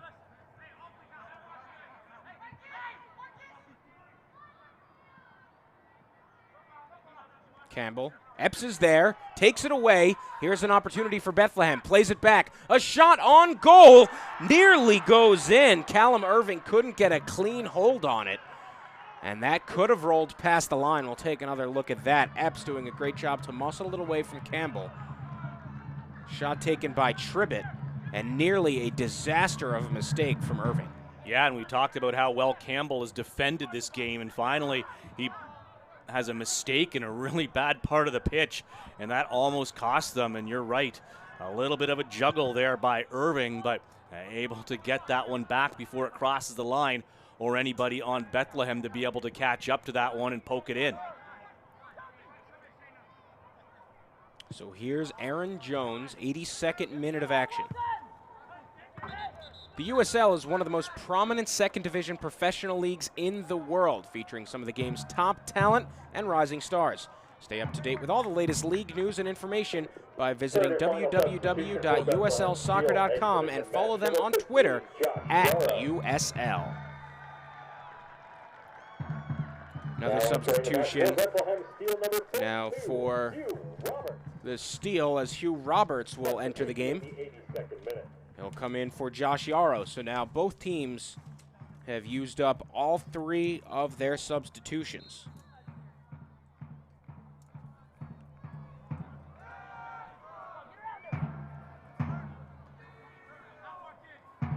Player on the ground. Ottawa challenging. Obasi on the left side looking for Dixon. Here's Campbell. Taken away by Najim, and a nice pass. He was just looking to get some part of the ball. Now he gets it back. Forward to Chambers. On the left side, it's Moar. Through pass, it looked like Kone was offside, and he knew it. Yeah, that was just a matter of waiting too long. Kone had his arm up about 3 seconds earlier, asking for that ball when he was still on an odd side position, but just seeing him a little bit too late. And putting that ball a little bit too far forward as well. So Kone, he's been spotty tonight. Sometimes he's looked spectacular. Other times he's been a little bit quiet.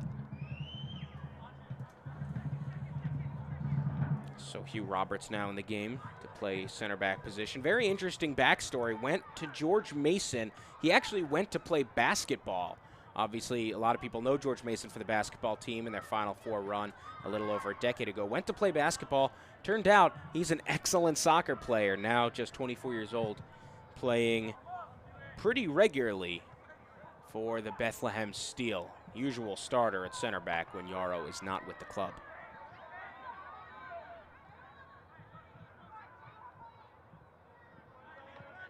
Now, Tucker Hume looks like he took a knock in the face and he's going to need some service. I don't know if there's any blood right now or not. If it was the nose or the mouth area, it looks like he's nose.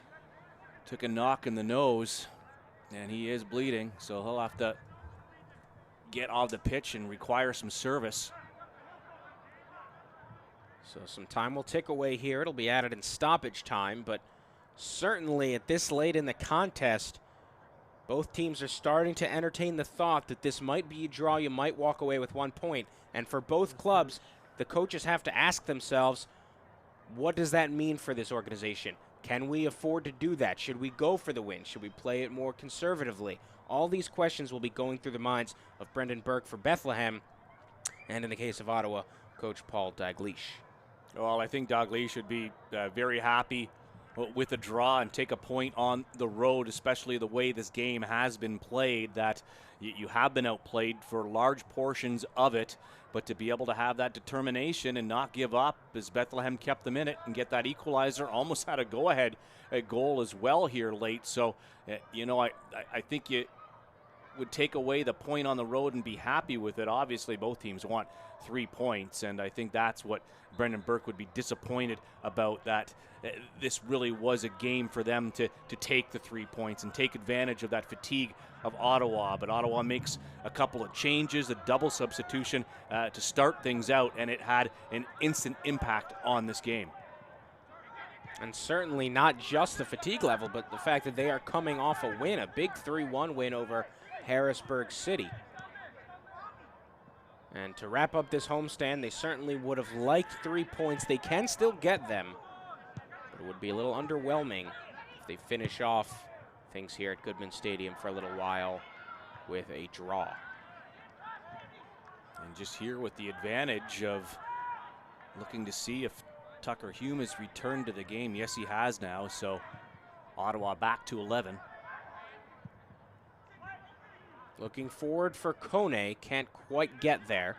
Header from Obasi. Here's Najim, plays it right to Marcus Epps. Campbell is there. We've seen this so many times tonight. This time played back to Aaron Jones. Switches fields to the left side. Mawar to Chambers. Slide tackle looking for Mawar, and there's a case of the rain. It's been a wet field all night. A foul that time. Looks like we'll see a card coming up here against Tribbett.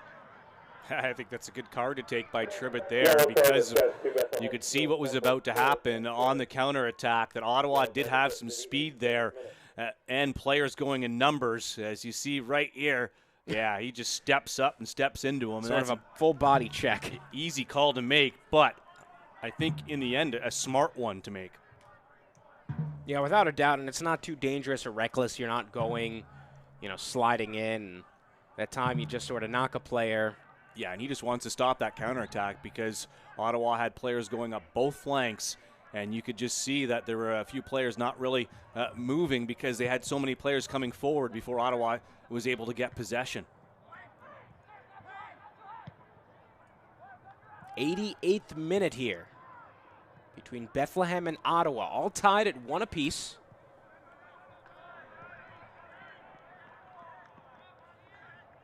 And certainly for the Steel, they'd like to leave the Lehigh Valley after this homestand with more than just a point from this. For Ottawa, they might be happy to escape Pennsylvania and head back up to Ontario with a draw.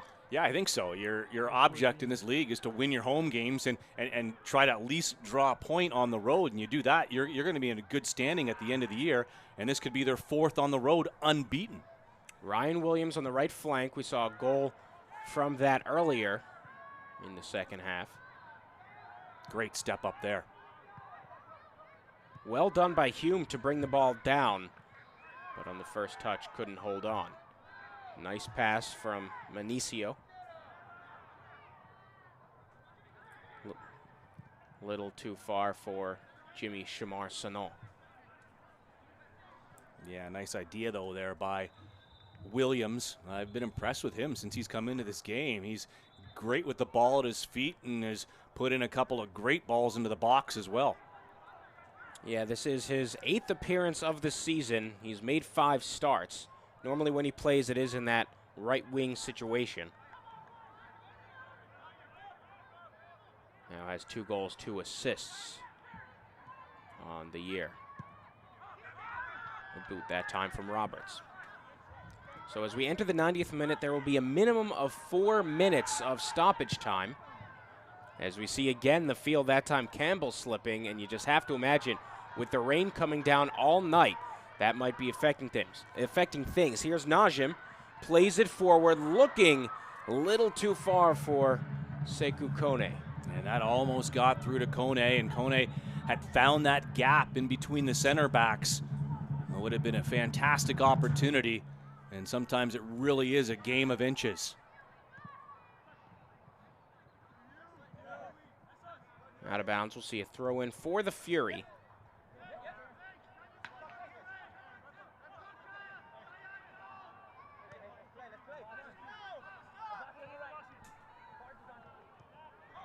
Ball now, Obasi gets a little bit fancy. Campbell lets it go out of bounds, another throw in for Ottawa. So again, 4 minutes minimum of stoppage time. Indicated there will be a minimum of 4 minutes of stoppage time. Official time will be kept on the field. Chambers gets tripped, no foul call. Obasi to Campbell. And a boot all the way forward.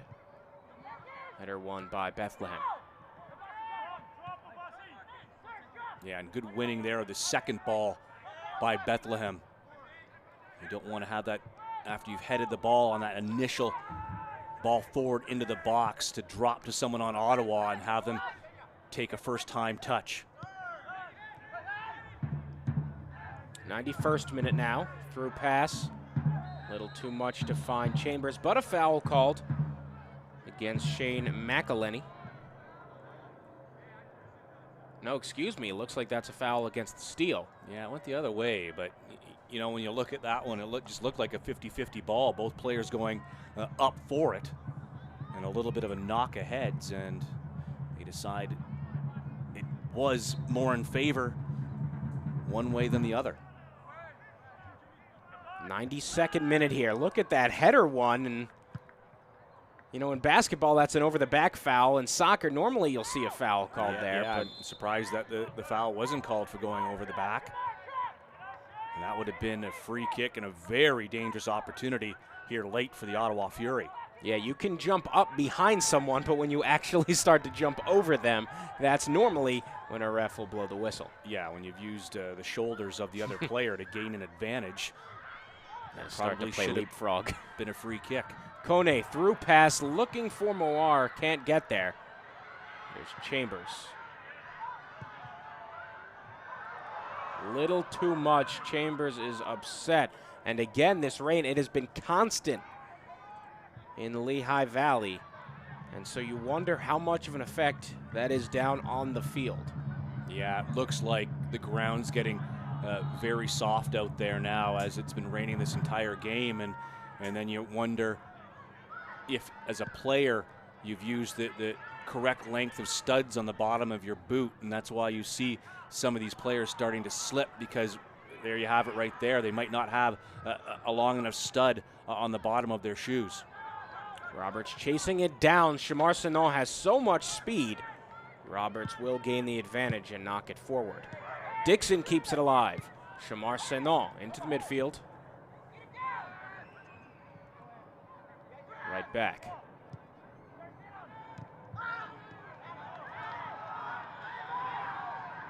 In the midfield, Chambers. Najim. Some space for Bethlehem. Najim finds Epps.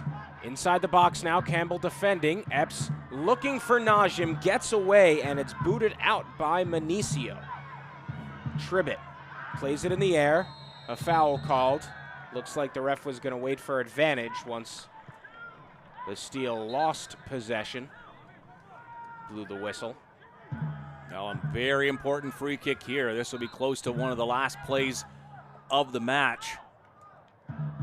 So I think Chambers might be arguing maybe exactly where it happened. He would have liked it if you get just a couple yards closer, maybe you get a good look on goal.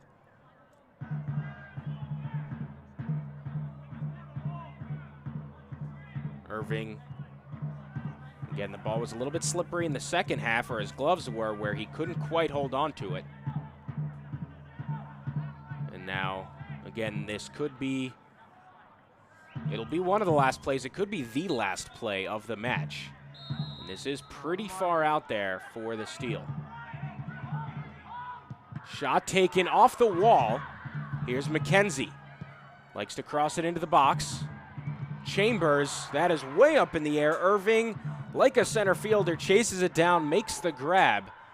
And after a punt, not even a punt, that is it. The final whistle. And as a final score, we see a draw here at Goodman Stadium. 1-1 is the final between Bethlehem Steel FC and Ottawa Fury FC. We'll take a short break here. Don't go anywhere. We've got highlights and stats for you as we wrap up things here in the postgame. Final score 1-1 at Goodman Stadium on the USL Network. Don't go anywhere.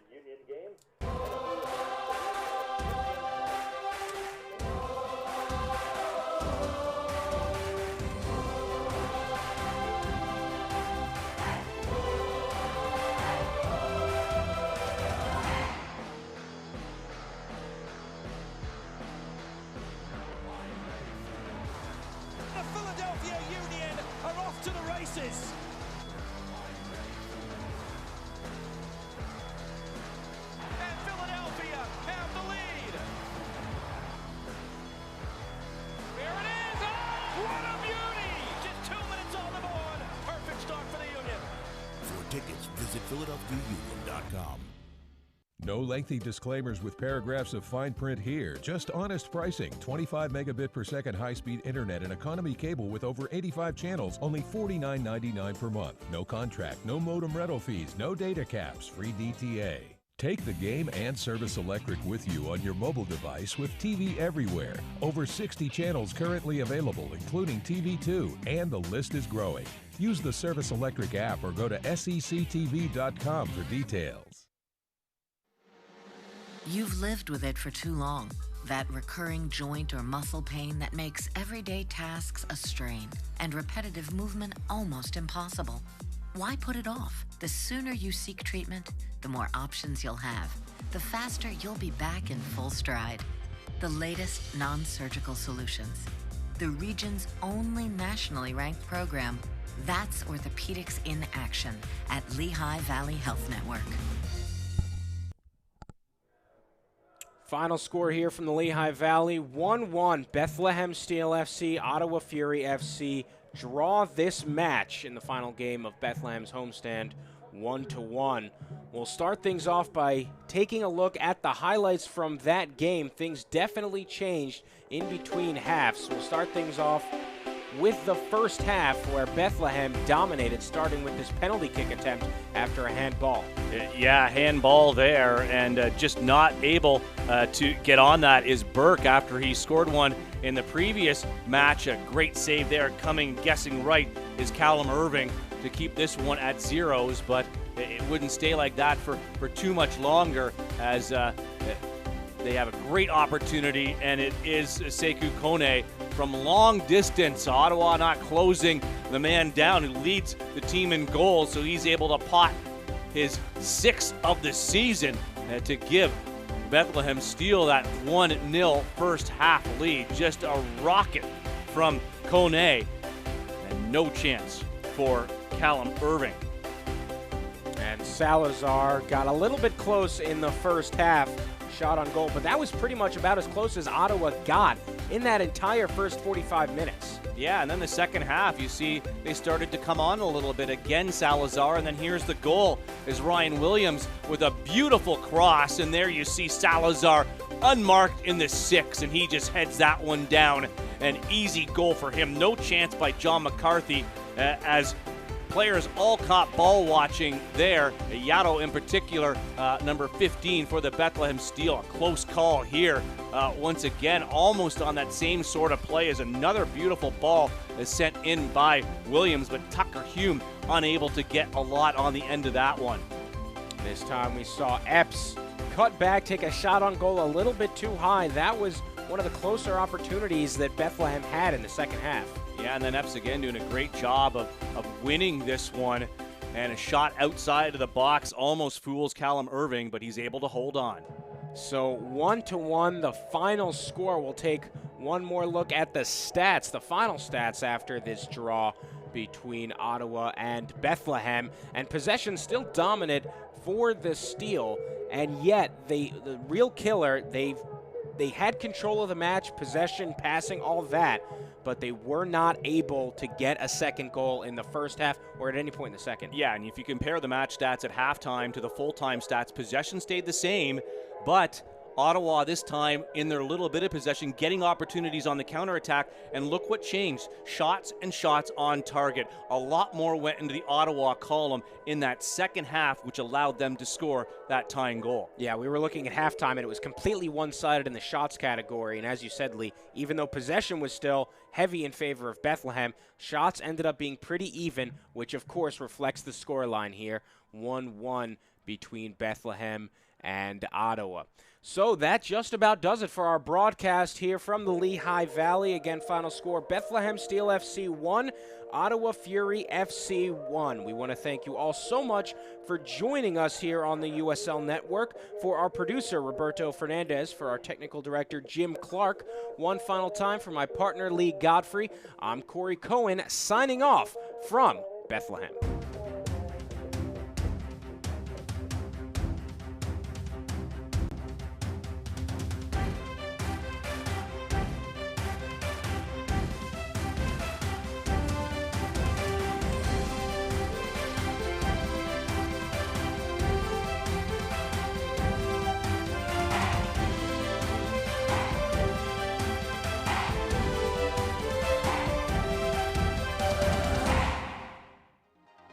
This copyrighted telecast of the United Soccer League may not be retransmitted, rebroadcast, or reproduced without the express written consent from the United Soccer League.